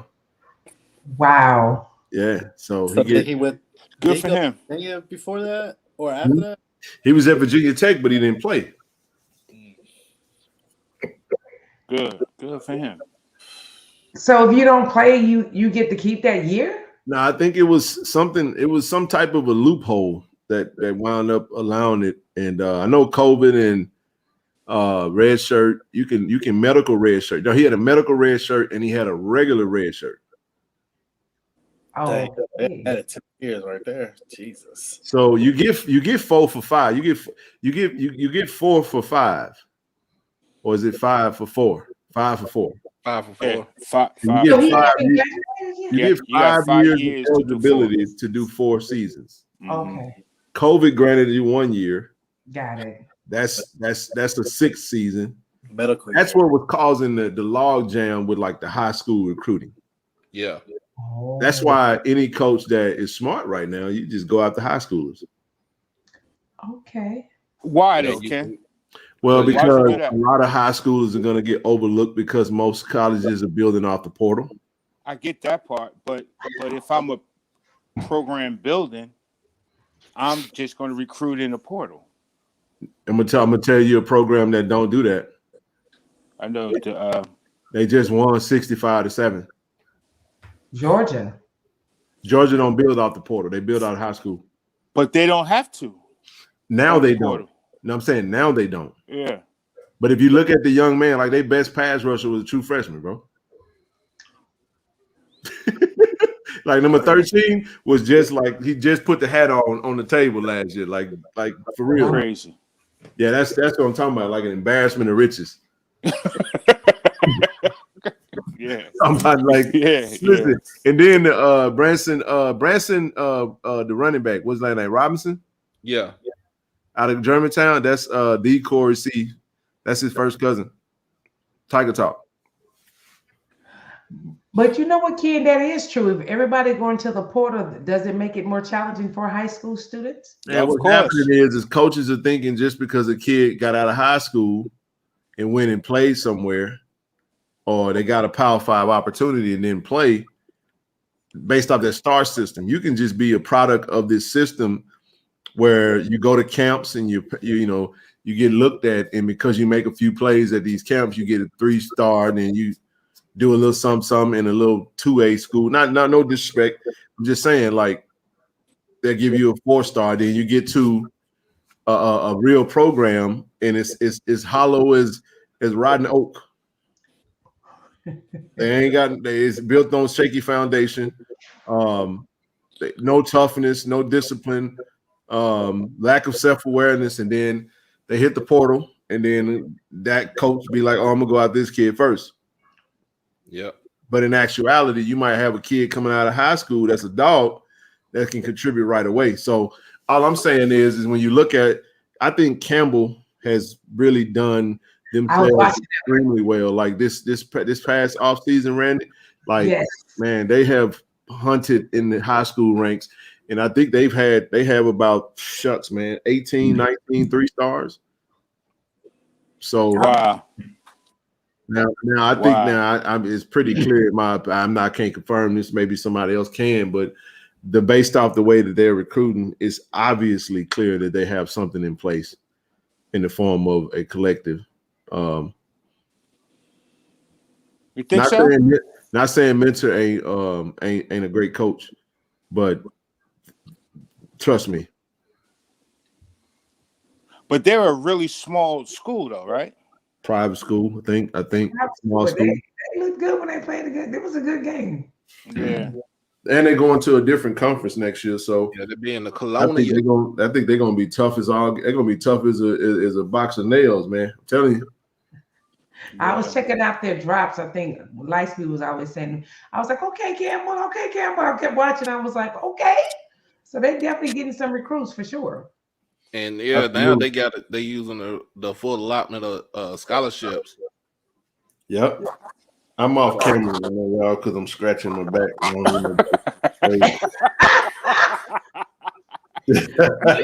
You ain't get to go out camera for that, kid. and I do bass. I do bass every day now. I do bass, like they say. I do clean myself. I just Oh, Ken. The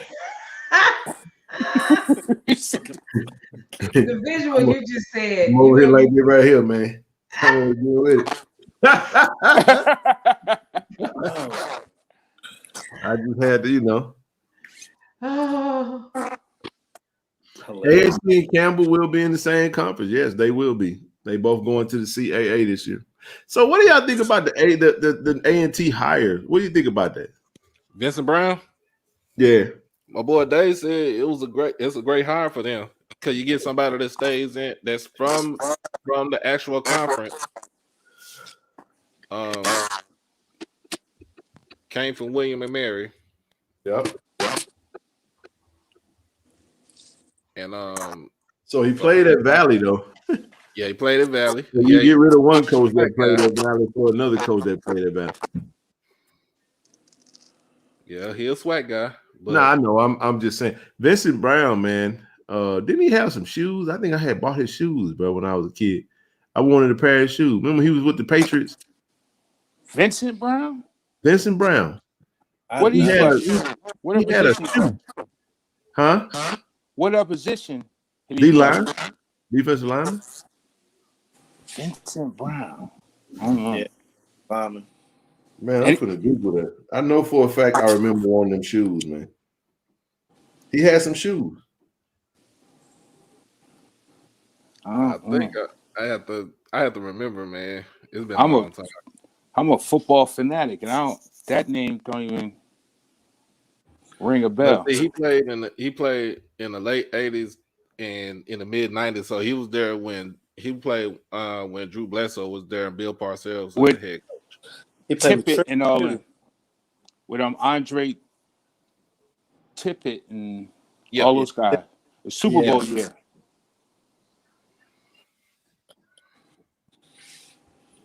Yeah, but he fits that. He fits the profile to be a head coach for that program. It's all about who he names for his staff. That's all. Yeah. Man, I'm positive. I don't even know. But yeah,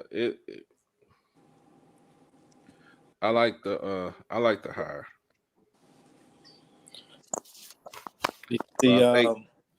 So I think the only school in all of black college football that doesn't have a head coach right now is Morehouse. Well, they can go get a linebacker. That's why he played linebacker. That's why I was saying that. So I think Howard could go get Lovie Smith. Really? I mean, he up for that job? I mean, he ain't got a job with the He ain't got no job right now. He told the Texans, "Watch, I'm finna get y'all because y'all finna fire me. I'm finna go win this game and make y'all get the second overall pick." That's exactly what he did. and they fired him afterwards. Right. But the Texans knew what they was doing. Yeah, they did. You hired in 2 consecutive years. You hired 2 black coaches. Yep. To lose, to get you the first pick. Last season you couldn't do it because the quarterback the quarterback draft, the class was like it wasn't good at all. Now you try to do it this year. Guess what? You give Chicago the first pick. They don't need a quarterback. They can actually trade back down if they want to. If I'm Chicago, I'm trading that first pick, like Zoe said. Heck yeah. Right, that. Yeah, that's what I'm saying. Because you already got you're gonna have to give me 2 first rounders and a first round next year. He need bodies though. He need Well, they got 8. He said they got 8. They got 8 picks this draft. They gonna. I'll have 11 when it's over with. Exactly. I'll trade the crap out that pick. Ain't no need for a quarterback. No, they got their quarterback, and they did all. He's not a slouch. He just didn't have an offensive line this year. Yep. Get him an offensive line, pick up a weapon in the off season, and then just load up on defense. That's what they need to do. They need a receivers bad. Yep. I agree. What was the reason why they picked up Lovie Smith? Oh, wait. It was because of Sean Watson. No, what was that? No, well that they were fussing about because of the Rooney Rule, because they were supposed to hire Josh McCown. Josh McCown ain't got no type of coaching experience whatsoever. Yeah. Right. But then what you call it was up for the job too, right? Who? The one that Brian Flores. Flores was gonna be up for the job, but he not gonna that's right. He's not gonna want to work for the McNair family. Yeah. That's a bad job though. That's a bad job to have. And that's the reason why I'm like, y'all knew why y'all hired Lovie. Lovie didn't do. I mean, Lovie was the cleanup man. He was a cleanup man because he was in Syracuse before that, and they Illinois. Yeah, he was in Illinois before that, and he couldn't do too much in Illinois because he ain't had no. You could do 1 year because it was COVID, so he really couldn't go into a recruit house to go get somebody. I don't think that's Lovie. I don't think that's Lovie's like forte, recruiting. Hey man, they said Kirby Smart's son was crying post game because Stetson Bennett is graduating, and Kirby's response was, "Man, he's 25 years old. He's got to go." Well, shoot, that helped Kirby because you had. I mean, you kind of beat the system. Hey, it worked out for you. Exactly. Rochelle, you got anything? What you drinking on, Rochelle? Yeah, did you put your wine in the big jug this time? I've given up the wine. You sure about that? You sure that's not sangria? No. That look like Moscato up in that thing. She got that's Kool-Aid. I don't do Kool-Aid. That's Moscato. They number some Kool-Aid. No, I gotta get this. I've drank the gallon of water today. I gotta get back on my water because I told y'all gonna be seeing me. Tomorrow I go meet with my personal trainer because I'm gonna be 58 with a 6-pack up in here. I'm gonna be right when I go home. So right. I gotta get this water down. So y'all gonna see me on this journey. Y'all gonna see my whole face because I ain't gonna be able to hide from y'all. So yeah. That's good. Start the new year off right. I don't want to get fluffy. I've gained this 25 pounds during COVID. I can't get rid of it, so I got to get rid of it. I'm gonna be a whole consequence this summer. I don't know about no 25 pounds during COVID. I think I gained about 45 during COVID. A whole consequence. A whole consequence. So when y'all see me at homecoming, that's Roche. Yeah, that's her. So I need somebody that's gonna push me to another whole level because it's gonna be serious up in here. I hear you. Frederick, where you at? Come on, can you be my personal trainer? Yeah, I haven't found one guy. That man crazy. Yeah, I actually looked at his videos and got nervous, but I think I need that. You got nervous. Why you get nervous? That guy, he out there, but he got his own gym. So I'm actually excited. There's one thing I want to do, and if I do it, I'm gonna videotape it. I'm gonna send it to clients who can show y'all. It's always been a dream for mine to do your sit up, and then you come up and stand straight up, and then get back down. What was the boxing? Like the I boxer do a sit up. burpee. No, Yeah, I wanted. like the boxer sit up. Yep. That's So I want to do that. That's a goal for me to do it at 57. So when I do that, y'all gonna tell me nothing. I hear you. I hear you. Fred, I lost my shoulders. I mean, COVID took my shoulders away. Fred say he a personal trainer. I missed my Michelle Obama shoulder, so it's gonna be on and popping. Yo, who?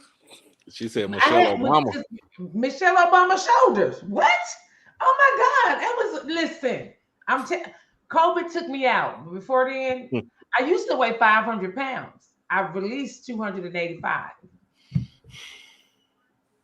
I saw that. I think I did see that. You saw my picture? So, but I lost all my muscle. So now I got to make this man push me to another whole stupidity level. So I go see him tomorrow. Yeah, get right before the football season so you can get all those. I'm right there with you. You know what I'm saying? I'm about to, drop about 40. Lord, with that bald head and that beard, Lord Jesus, it's gonna be a situation. I'm gonna be a consequence. You're gonna be a situation. I done been too many situations. Listen here, man. I'm just trying to be healthy in my 40s. That's it. Wait, you know what I am too. Yes, Bishop, I used to weigh 500 pounds. But yeah, I'm with you on that, Ken. But for us as older women, wait, what? I used to be 500 pounds. For real? Yeah. Hello. Wow. She ain't stutter. I didn't know. Gee, serious. I saw some pictures. I ain't never seen them. Wow. For real. For real. So that's what's up. Yeah, listen, that's another whole. Because let me tell you something. My weight wasn't the problem. My weight was a symptom to what was really going on in my life. Come on, somebody. Come on. Hey, how you doing? So there you go. Once I dealt with the problem, I began to deal with the weight. Man, we're gonna do a whole show on that. I like that right there. That's a whole show by itself. Sure is. We're gonna switch the background up and be like, we freestyling tonight.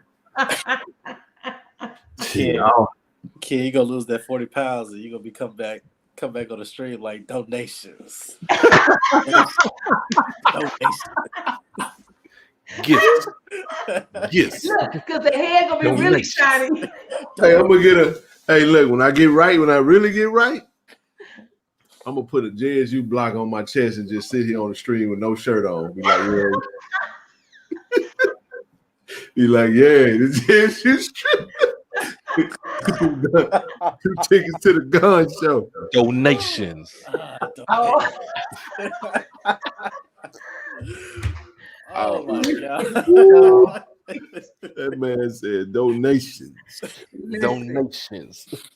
And he rubbing his hands like I gotta get back in the gym myself. Be like,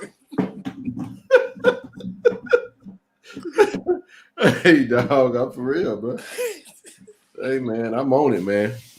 So what I do, I have a go and get the money up.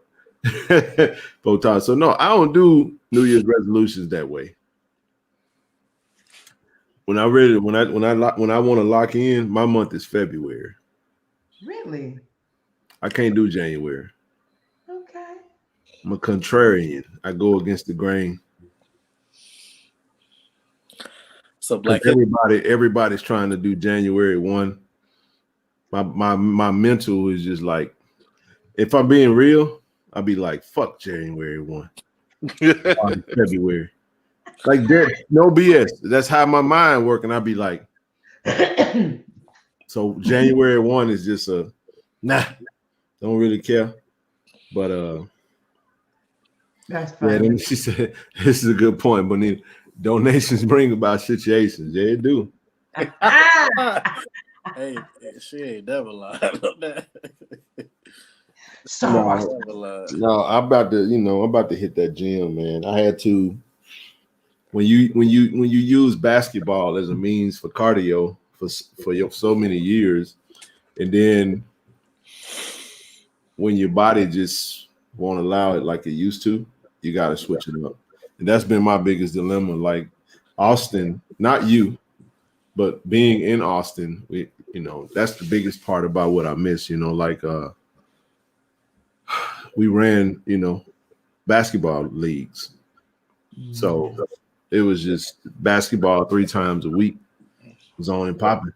I swear, basketball, cardio, playing ball and cardio, that was like the biggest thing for me. So, oh man, I can't just go in no room, no gym and just start lifting weights like that. I hated it all the way coming up, but now it's like, man, y'all seen Kirk Franklin lately? Man, Wait, is he swole? Is he fat? Man, did you see the video he just dropped? I didn't see the video. Oh man, he like yoked up now, man. He working out, looking like he yoked up, man. I said, wow, okay. Kirk got a trainer. Listen, I'm telling y'all, you know what, Ken, the main reason though for me, what I didn't realize, and this is what people don't get about exercise, is what it does to your brain. Right. It keeps you more like now I've noticed I'm more scattered because I haven't been working out like I used to. So the toning part is good, but it kept me more focused, and I was not as scattered as I am now. Like I know that's why I got to get back into the gym, because I missed that side of it. Like I didn't realize how much I needed to keep me straight in my thinking. So like now I'm all over the place. Yep. Yeah. So yeah, I think I'm gonna say yeah on the way. Hey, what y'all talking about with Plies? I know with Plies on it. With Plies talk about it? Nah, they just said that's his twin. I mean, he is. They look just alike. They sure do. Let me go look at Kirk Franklin. Ain't they brothers now? Ain't they brothers? No. I thought they were brothers. Man, I remember back in the day when I was going to church and stuff. Kurt Franklin, all I remember Kurt Franklin was Stomp. They overplayed that song so much. Now he out here being all swollen and stuff. It's like, what is going on? I used to see Kurt Franklin all around Dallas and Oak Cliff, so it get used to it. Like, okay, whatever. Yeah. Like, you know how people just get fanboy over somebody. That's Kurt Franklin. Man, look, there go Kurt right there, bro. It's like when I worked. I used to work at Jimmy Jazz in Arlington, and I had David Mann used to be one of my customers to come over there and get like windsuits, jumpsuits, and stuff like that when he go on the road. And everybody came up in there. Like he came into the store. It was a lot. It was like probably like a big old crowd right behind him talking about, oh, they go David Mann. Where Tamala? I'm like, what's up, bro? What you need? what you need? Yeah. Like he followed me to the store in Oak Cliff, and I was like, man, it was cool, but I think I only fanboyed one time. And that's when I got my picture with CD Lamb last year. Okay. Work for the Lids. Yeah. Man, I just being blessed to like do all the videography and photography stuff. I kind of fanboyed out one time, and that was like with Toby Nwigwe. Like when I finally like got a chance to do a one-on-one, because he did this was like before he kind of just blew up, but he always do like a dinner with him and the family, and so they came to New Orleans, and so like that was like the only time. But now like when I see celebrities, it's like another person now, because I mean it's just you just kind of get used to that now. So yeah, if I'm looking down because I knocking out some credential stuff for the NFL PA Bowl. Can't let that creep up on me, bro. Got to get that email sent. That's the one in Vegas though, right? Oh, that's Pasadena. Pasadena, okay. Yeah, that's the first one. The Shrine Bowl is Vegas. Yep. Okay. Which one are you gonna make? Any of them? I think I might be in the Shrine at the Shrine Bowl. But I'm trying to. That's gonna be kind of some talk, so I gotta see if that's what they want.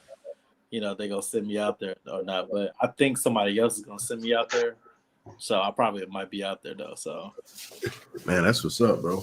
wait, is not the meeting of the coaches and all that? That's on that Wednesday though. Yep, and I'm gonna be there for that. That's gonna be a tight window then. Yeah. So what I plan on doing, and this is the plan. To be there, and then, man, while I'm thinking about it, let me find out real quick. F around and find out. So it's Frederick. so it's 5:30 p.m. Oh wait, talking about the Jackson? No, it's fine. It'll be 7:30 Western time. Okay. I mean 7:30 Central time. So what that means is I'll be leaving that morning. Heading out to Vegas from Jackson. You might as well just drive to Vegas and then cause how far are you from Vegas? 3 hours driving. I mean, you might as well fly out of Vegas and then so that way you go straight to where you gotta go, right? If you're coming out this way. No? Bro, I ain't doing no driving, bro. Not to the mountains. I've driven it once before, but it's just no, I'm not doing that. Dolo. Yeah, you be going through. So like when you go there, the Vegas from LA, you go through Palmdale. Man, I just take Highway 15.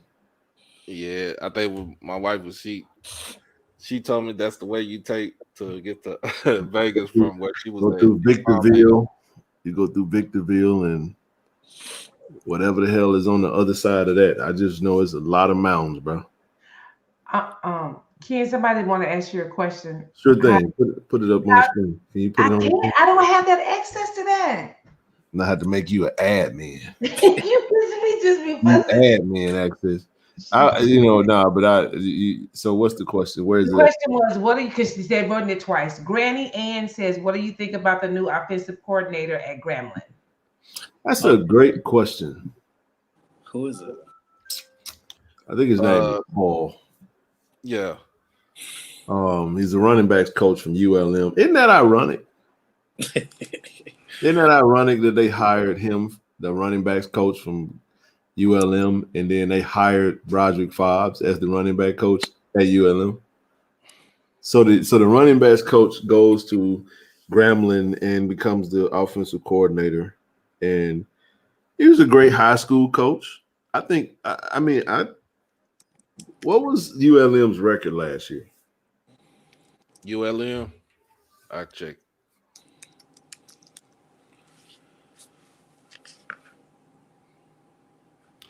I know they won. I'm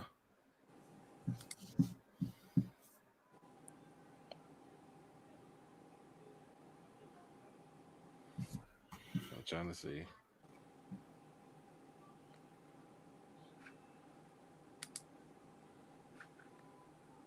Yeah, bro. The mountains ain't no joke, man. Yeah, I drove that one time from I did here to LA. I don't like the mountains. That was too much. If you ain't used to it, it's intimidating if you're not used to it. Very much so. The only time I rode through mountains was Northern California on my way to Southern Oregon at the time. I was young. Man, mountains in the backyard, bro. Trust me, like it ain't. It's different. Every time you pull out the neighborhood, they like literally, right there. You funny. For real. I am ULM record was. Oh, they was 4-8. This is why I say I'm glad y'all told me that. So they was 4-8. But if you get on the internet, people are talking as if they were 8-4. Like I think it's being oversold. I never want to say a coach isn't good at what he does but he was a running backs coach. Like my question is, like what did he do that was so fantastic that garnered him being? I mean, John Simon was a running backs coach at Louisiana Tech. And how well did he do last year? He didn't do jack last year. That's the reason why That's my point. So my point. So here's what I'm saying. Like, I just feel like I ain't got past the Louis, like the belt hanging off the Maybach yet. Like, what's up with that? And the way they put it, I was like, wow. Like, wow. It just looked like I'm confused. I still don't know what that was. I wanted to take that belt off and swing it at Hugh. But I'm just like, God. come on, man. He said, man, we ain't apologizing to nobody. Now, don't nobody take offense to that. This is a joke. But Hugh looked like a handler, man. He looked old. You had an old dude, the old dude dude at the club. The old pimp with all the triple OG. The one that got all the rings on the finger. Triple OG up in the house. Telling them young ladies how he could change their life. Walking around with them. Come in, young girl. Come in, girl. See, I'm trying to tell you. Look here, man. I'm gonna change your life. What was it on? Wait, Tyrone in the house. He was looking like he had like a ring of keys like in his pocket. That bulge of keys sticking out his back. He said, "Yeah, we ain't apologizing to nobody." Yeah, that's right. He was Jerome from Martin.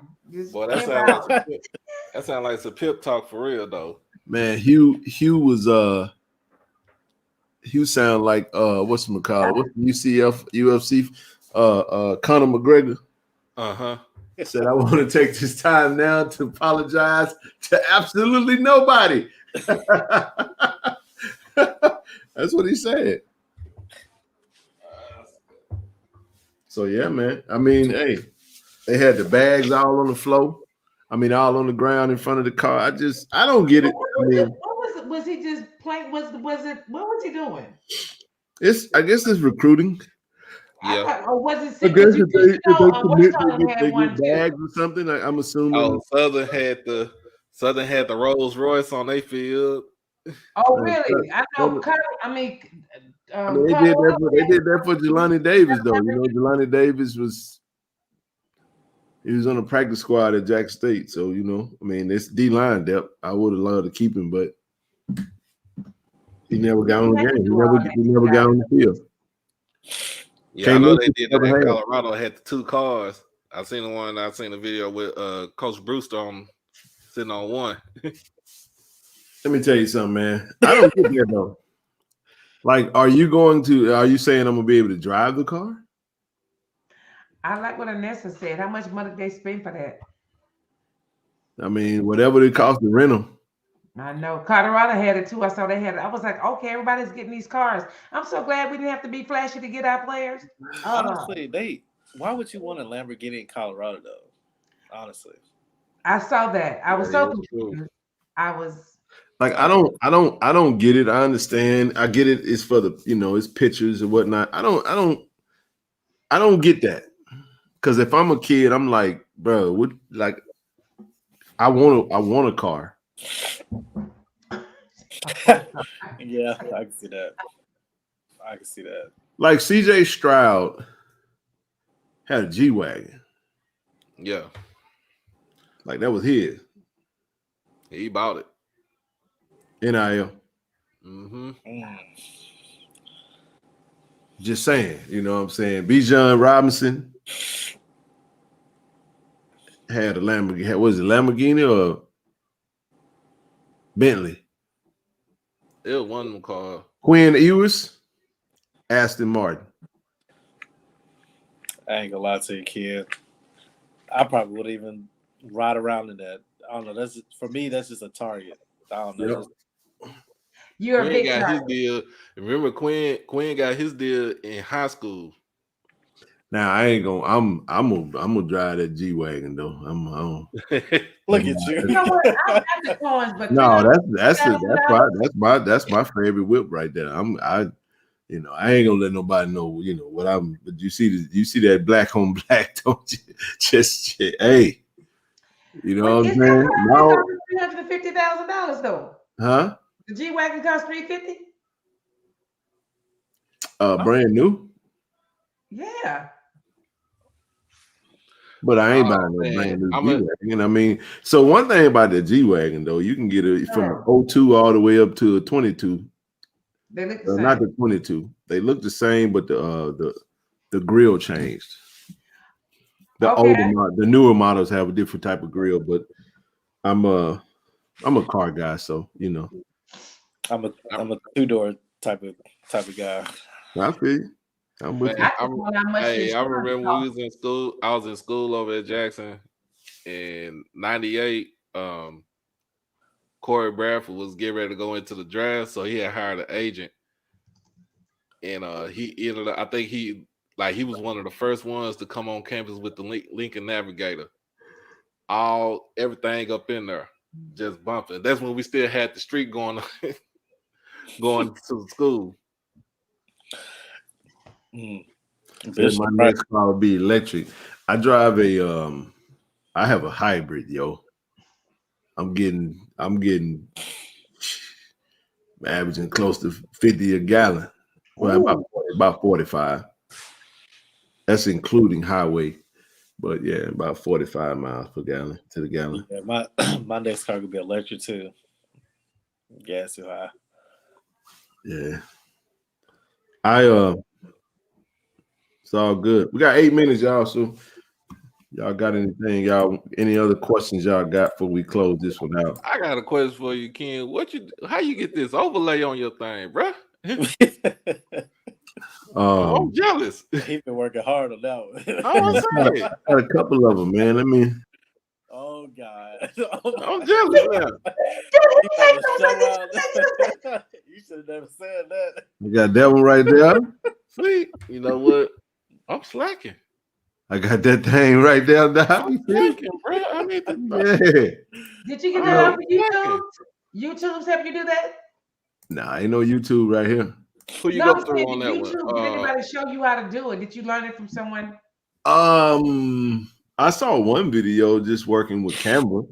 But when I got Canva, okay, I'm gonna have to go ahead on and look at Canva because I got Canva. If you got Canva, you got everything you need. I mean, I got all different types of layouts, man. Just different little stuff. So do you just call it yard screen? Do you tell what the name of it is and it is there yard screen? Which microphone y'all like? I can't because I got too many people on the phone right now.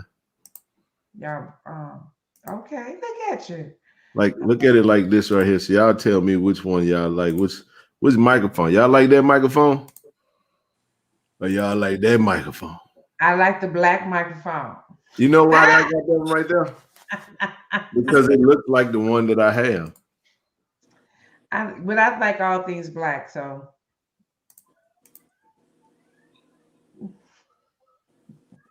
You got a question, Ken? From Granny Ann again. She asks, any incoming player really excited has a sound? I think they excited, bro. Let's say who? Are they coming really? Is it? Oh my God. What you think you think they feigning energy?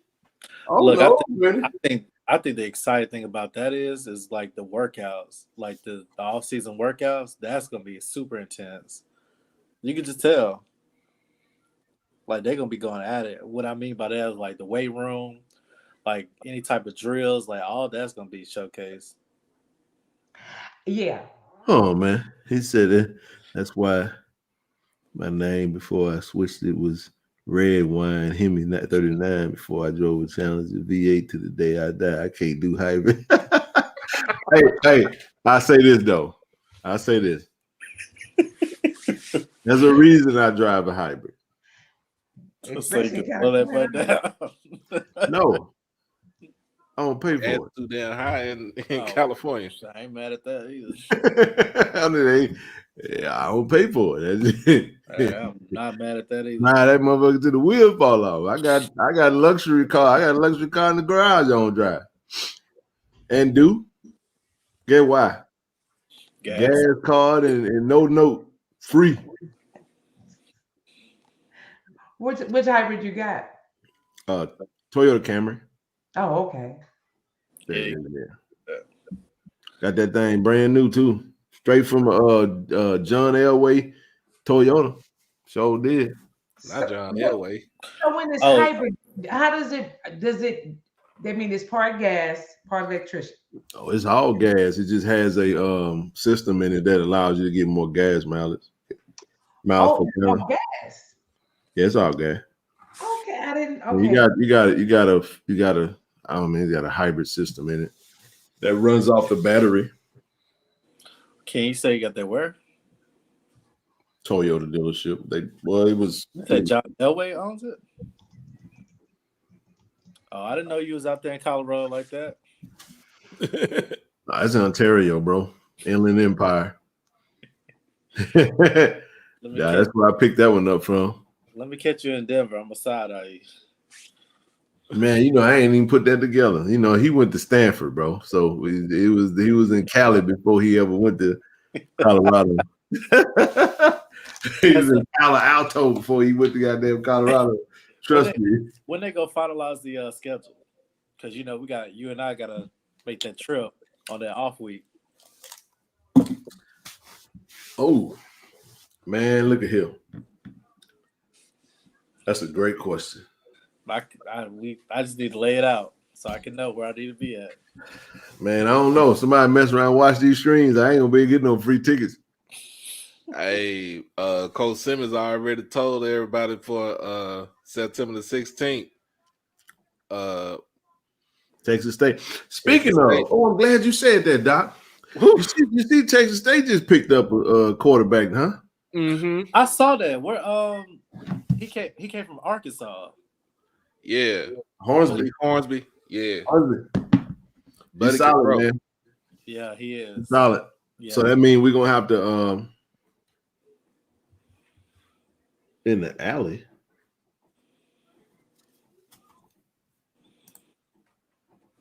Do they sell? I don't know if you mean the alley or. What do you mean the alley? That's his first time I've seen him, he or she write again. I don't know what they're talking about. I think he about to switch. He about to correct it. Oh, okay. Nah,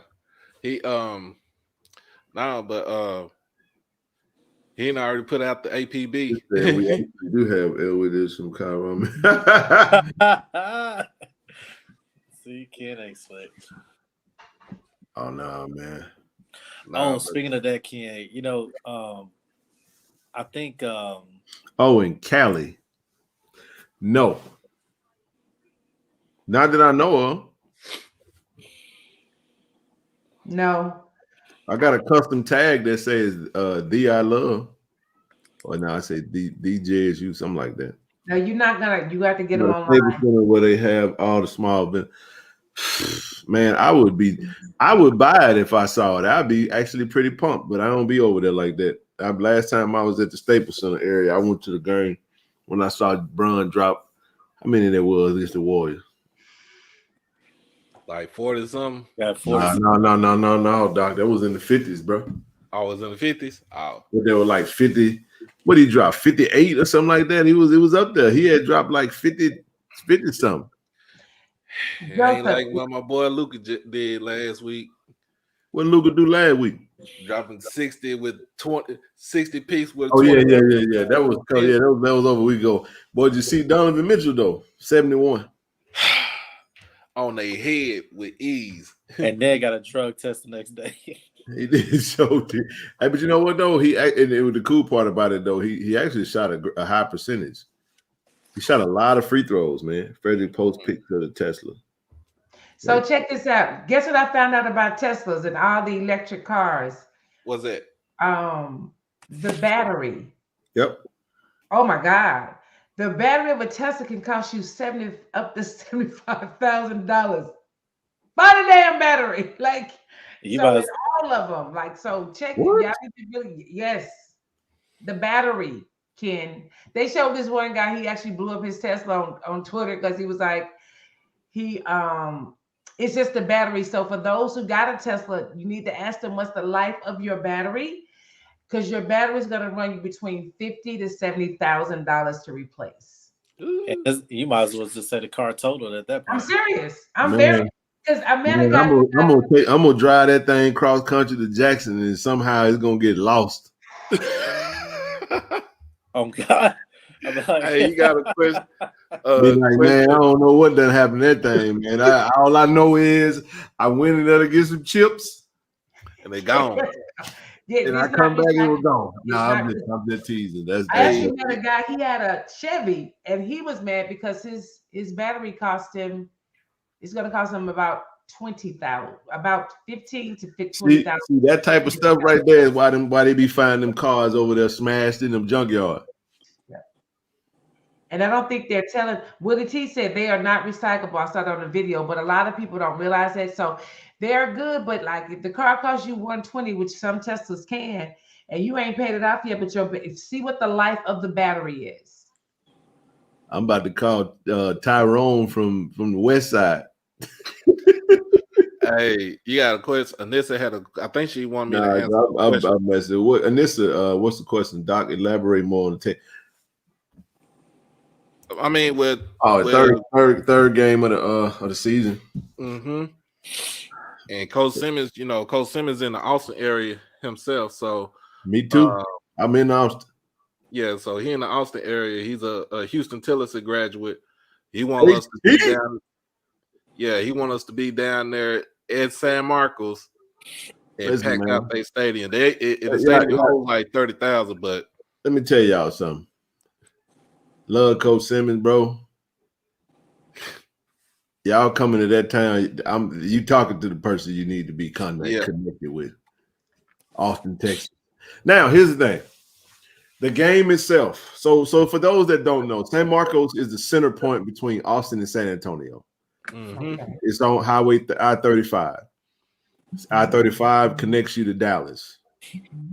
So if you take I-20 from Jackson over to Dallas is going to run you, 20 is going to run you into 35. Yep.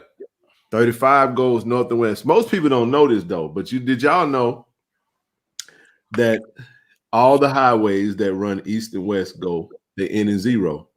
Mm-hmm. And all the highways that end in 5s go north to south. So I saw that on a video. That's a real thing. No, somebody showed it to me. The 5, 15, the 95, the I-55, Highway 35, all of it goes north south. I-10 go from Florida to Cali. Interstate 20 is gonna go from Florida to wherever the hell it ends in Pecos 90. State.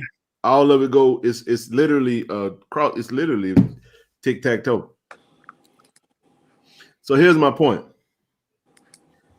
To make sense out of it, you get to Dallas. Dallas is 3 hours exactly from Austin. You take I-35 south. The center point between Dallas and Austin is Waco, Texas, home of the Baylor Bears. Mm-hmm. Austin is home of the Texas Longhorns.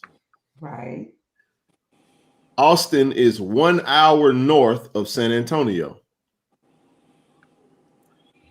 San Marcos. Give or take. What? An hour from Austin, bro. You talking about traffic? We talking about that Austin traffic. Bro, I drove from Austin to San. I ran a 20-member team that I was over Austin and San Antonio. Mark, trust me. Well, I know I was driving that. Now, when I say an hour, I'm talking about city limit to city limit. I ain't talking about if you live up north. You might in traffic. I'm just saying. All right. Center point, San Marcos. That's the center point between. So it's 30 minutes south of Austin. So basically, it's the equivalent of Austin being Denver and San Marcos being Boulder. And for those that love, that example. Now, Texas State, it's a dope little environment though. But you can stay in San Marcos, you can stay in Buda, you can stay in Kyle, You can stay in New Brunswick. You can stay in Austin, whichever you want to do. The recommendation is to fly into Austin, though. Do not fly into San Antonio because San Antonio it's a military town, but it doesn't have the airport system that is going to give you the best rates. So coming from Jackson, if you're coming from Dallas, you good. You come from Houston, you good. If you come from Dallas or Houston, just drive. But from Jackson or from like for me, it's a straight shot to Austin. Pick up the whip and I'm there. I'm gonna probably be there until the end. So that's basically that. That's how you do that. You stay in Austin because that's where everything's at. It's nothing to do in. Now I take that back. It's something to do in St. Marcos, but that's not where you want to be. If you're visiting the city, you need to stay in Austin and then just drive down. You're in Kentucky, on 6th Street. If you're in Kentucky, just go fly out of the closest major airline into Austin. What's the major hub in Austin? Bergstrom. What do you mean a major hub? Like the airline. All of them. You know how like Houston. It's not a major hub. I mean, Southwest is strong. American is strong. Delta United, they got every airline coming out now because Austin has grown over the past. I mean, I moved there 2013, and man, it's crazy. They've even extended they've even added a side to the airport. It's still a small airport relatively, but it do numbers though. Well, I might not have to worry about that. Yeah, how far is it from Austin again? It's 30 minutes. Oh, 30 minutes. Okay. Yeah. To San Marcos, it's down the street. It's down the street.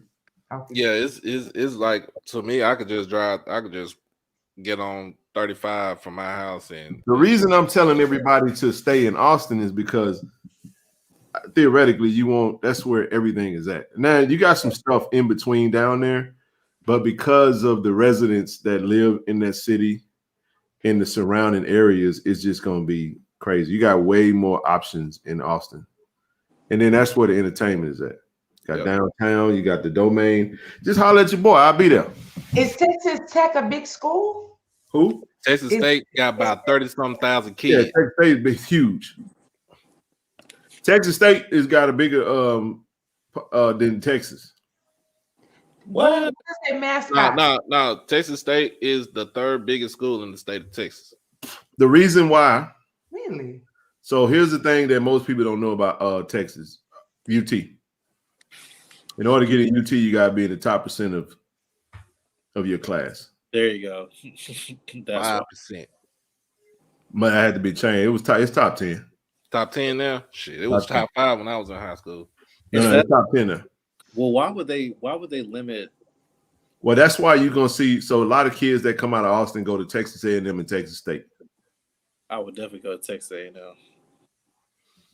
But a lot of kids go to Texas State though. Texas State is a good school and closer to the house. I mean, a lot of them go to St. Edwards, which is in the city of Austin. Concordia in the city of Austin. Houston Tillotson in the city of Austin. Most people didn't even know that Austin has a HBCU. Yep. Houston Tillotson. Houston Tillotson on the south side. Who? East side. It's on the east side. I thought it was on the south side, but maybe. Well, it's southeast. It's southeast. Yeah. What is the name of the school? Houston Tillotson. I don't know. Okay, I know what. Okay, I heard Houston, HUSTON.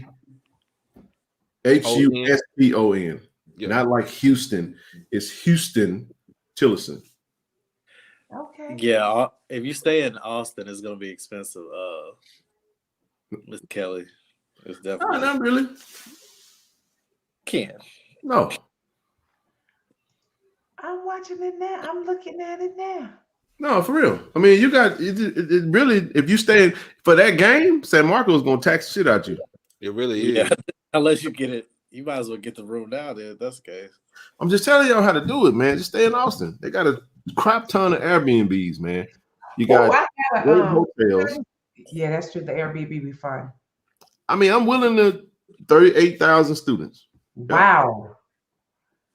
But Texas, I was like, why did we? Okay, I was like, that's okay. And they, it's crazy because they're next to like their school. The campus is situated by the river, which is not a big river. It's more like a creek, kind of like a big creek. Well, people float the river out there. Though. They float in the river. Yep, they tube. They go tubing. They go tubing down the river. Done all that. But I'm gonna tell you, it's really a thing. Yeah, bro, it's we like get some big tubes, man. Slow moving current. We get them big tubes. They that's true. That's true. It's a slow, and then it's some of the water, man. You can stand up in. Like so it's like a lazy river type thing. Yep. Yeah. You talking about the what were we talking about? That San Marcos. It's the San Marcos River. San Marcos, you got Canyon Creek, you got New Brunswick, you got all that. We float the river, man. Then in the middle of Austin, man, we paddle boat. We do all that in Austin, man. On the Lady Bird Lake, man, right in the heart of downtown. Let's do Tiger Talk on the river, on the lake, or whatever. Shit, let's do it. So Key and somebody said we need some 1,400 shirts. Agreed. But question: if this school got 38,000, the school that's in Austin, how many students do they have? About 50. UT. Okay. Wow. Texas A&M is the biggest school in the state of Texas with over 68,000 kids. Yep. That's bigger than my town. Yep. That's crazy. The fourth biggest school is University UT Arlington, and then North Texas. The UT system is insane, man. Like it's unbelievable. Now I will say this though. This is a proud HBCU moment. We went over the time because I wasn't looking at it, but I'm gonna say this as we get ready to close. In the state of Texas, the number 3 school that gives you the best return on investment, Prairie View. And it's not even close. Wow. Yep. Yeah, so that's impressive. So when you look at then you're gonna look into like the UTRGVs, which is a lower tuition, it's down in the valley. But got stupid money. Yeah, crazy money. Matter of fact, UTRGV is bringing football to the university in 2025. They just hired their football coach. Like he just started. I'm like, so you gotta wait a minute. So your team don't start playing football until 2 years, and you already hired. It's just like how? Like, what are you gonna be doing? Boy, it's about to go recruit. Let's say, why did we schedule? I mean, we schedule them just like we schedule. Any of them. I mean, it's probably a $350,000 payout, and we got a chance to beat them. They just hired the head coach from Incarnate Word. So if you want to know what type of offense they're gonna run, it's gonna be very similar to what Lindsey Scott just did. They just went and they brought in the quarterback from Arkansas who can throw the ball. He's agile. We got to go beat him. Okay, so I just did the numbers. I see why our HBCUs are struggling. I just did our attendance is 9,800. Their attendance is 38,000, and the other one is 60,000. So I can see how they allow me back. But you also got to look at Texas is one of the largest states in the country, though. True, but I'm just even like California. The California is the third largest economy, though. Yeah, I'm just thinking California and Texas is its own thing. We compete with each other. It's its own country. Like their own country for sure. Yeah, it ain't even. It's different. Like to compare. Yeah, that's. But I was just even comparing Colorado. They have 34,000. That's still what over almost four and a half times 4 sizes of our school. So now I'm understanding why. When I understand it more of even with the alumni. So when people say throw out them numbers like donating, like the more students you got, if they donating at a clip of 10%, that's still way more than a 13% from a school that's on an average around 7,500. You follow what I'm saying? So you got way more student athletes and students that are graduating, and they're like, it's a generational thing. It's not even, we got so many students that are graduating and they're first time graduates from their whole entire family. Right. i.e., do John Warren. So when you're talking about not even having a degree, which there's some people that's doing fantastic without degrees, but still, you still have to factor in the socioeconomic status and the that how many have livable wages, how many are actually equipped to give in the numbers that they give, and it's just not. It's not. I'm living in Austin. I'm seeing people with money. I'm talking about so much money. He's like, what do you do with that much money? Like seriously, like how'd you get? That We're not even talking about the levels of things like life insurance and how they value those types of things. Where generations of mama passed away and left this down to the it's like it's generational wealth. Yes. That has existed, and that's not with everybody, but it's with majority or a lot. I'll say that in comparison to us. You know what I'm saying? Like, and if you don't believe me, then just ask yourself, how many did your mama leave you anything, or did your mama set you up? And maybe somebody of the 300 that's watching come from an environment where their parents set them up, but some of our parents wasn't even financially literate. So how they gonna teach us financial literacy? And some of us are just learning what that looks like now, let alone a whole culture of people that's been way ahead of us. And it is what it is. I'm just saying. So when you compare that, people like to make it seem like it's apples to apples. No, it's more like it's like watermelons to rocks. You know what I'm saying? It's just like watermelons to grapes. You know what I'm saying? So yeah, we both fruit, but it's a whole different ball game here. So, but that's not an excuse for us to stay that way. We still got opportunities like what we're doing now, which is what makes that so great. You know what I mean? Is Liberty in Texas too? Liberty is in Virginia. Virginia. I can't imagine 79,000 students. Because most of their students is online also, so they count them. Yeah. Okay. Well, Rochelle, I'll get ready to tell you this before I roll out. In the state of Texas, Prairie View is written in our state constitution to be funded just like the University of Texas and Texas A&M. Is that why they got such a beautiful campus? Yes. Yep. Texas A&M system. But what about Texas Southern? They didn't get that?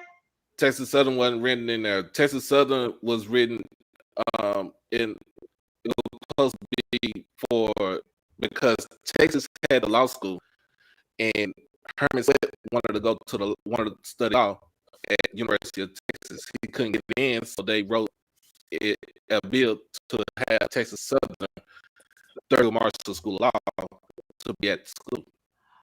Wow. And they come out, if you want to talk about, they come out some damn good lawyers, judges, politicians, everything. But yeah, when it come down to it for Prairie View was pretty much treated as redheaded stepchild in Texas at the time because it's built on an old plantation. Right. Okay. And they basically when it was written in the state constitution, Texas A&M and Prairie View are the first schools in the state of Texas that state supported. University of Texas was next, which was founded in 1881. They wrote it in there, so we had this thing called a fund, permanent university fund. Nobody can't touch it because it's all like fossil money, oil money, and stuff like that. But if they touch it, Texas A&M, and Prairie View gets a cut of all that right there. Wow, because they have the most prettiest campus ever. They spent a lot of money, and they started doing their campus renovation back in the late 90s. So that's like they kind of like the first ones to do campus apartments, on campus apartments and stuff like what you see in my niece graduated. I can't believe how beautiful that campus That's the reason why they got that beautiful stadium that they just built like 6 years ago. That was fun. I think that was fun donations and some other. They had a lot of things. Dr. Bill could tell you about that because Dr. Bill is straight up PV. Yeah, he's OG. Triple OG. Well, thank you for the education. Yep. Oh yeah. So yeah, my niece going there. She going there when she graduates this year. Okay. To Prairie View. I'm excited, man, to be able to play that game though. That's huge for us to get to Austin. Jackson State in the city of Austin. We're in San Marcos, but that's dope. And we win too. But listen, I got to get my butt up. We win. I'm gonna be on 6th Street all night. I don't know what y'all talking about. Well, I done spent many days in 6th Street. I shared my little story of 6th Street. I need to be out there knocking people out no more. Nah, no knocking people out, bro. No more knocking people out. Because I can't get you out there. No, you ain't got to tell me. I ain't messing around out there no more. Taser and some pepper spray will change your mind. Change your mind in a heartbeat. Man, but I got to roll out. I got an interview. I'm trying to get this interview set up for Thursday with John Crossman. He's a big time donator to HBCUs. The crazy thing is he's a conservative Republican. So I'm gonna ask him a whole bunch of questions. I'm gonna get it down to the nitty gritty and see how he could get his constituents on, to do the same thing. That's what's up, bro. I look forward to that. Yeah, Wednesday on my page, on my channel is Greek night. So it don't matter if you Divine 9 or service or whatever. Come on in. So okay. What time is the interview gonna be? Is try to get it on Thursday evening. Oh, okay. So Thursday is yours, and Wednesday. So before we leave, y'all, Wednesday is when you wake up in the morning, put it in your smartphone, say a prayer for Austin that he go in there and just blow their mind. Hey, Austin, I'm gonna text you though, bro. I got you, man. Okay, man. I appreciate that. All right, Ken. I'm gonna holler at you later, man. Can't wait to hear. Coming on, man. Bye, Auntie. Bye. See you later. All right, y'all. All right, y'all. Peace out, brother. All right, y'all, man. What a stream, man. That was good stuff, man. I would not be streaming tomorrow unless something happens and it absolutely necessarily have to. And if that's the case, then what I'll do is I'll drop a thumbnail and notify you that that's the case. If nothing happens, then I'll be back on Wednesday. Wednesday, same time, 7 p.m. I did move it back today solely for what was going on with the sports and everything. So appreciate Zoe, Michelle, Austin, Doc, Randy, Lexus, Kaylin, my other brother that came on. Appreciate everybody for coming on. Appreciate everybody for tuning in. If you're new to the page, hit the like button, hit the subscribe button. If you'd like to donate to the page, see it right up there in the top left corner. And it's also scrolling at the bottom to Cash App donation, Ken Clark 1400, PayPal.me/Ken Clark 1400. And we're doing some wonderful things with this platform, trying to grow this thing to the next level. Got a lot coming down the pipe and just trying to ramp up and get ready for these postseason bowl games and stuff like that. So stay tuned. If you're new to the channel, you haven't already, hit that subscribe button, man. Make sure you hit the subscribe button. Also, go over to Tiger Talk with the 1400 Club.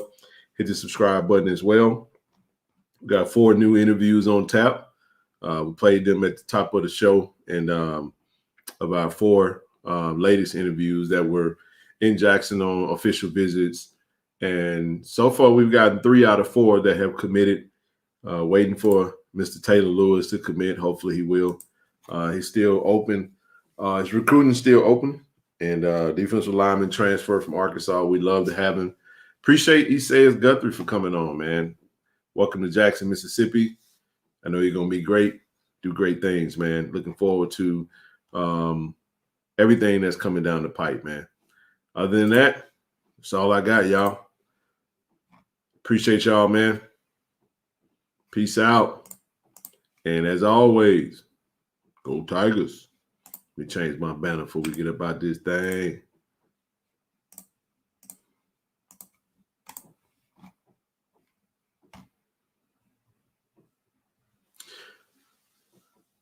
Anywho.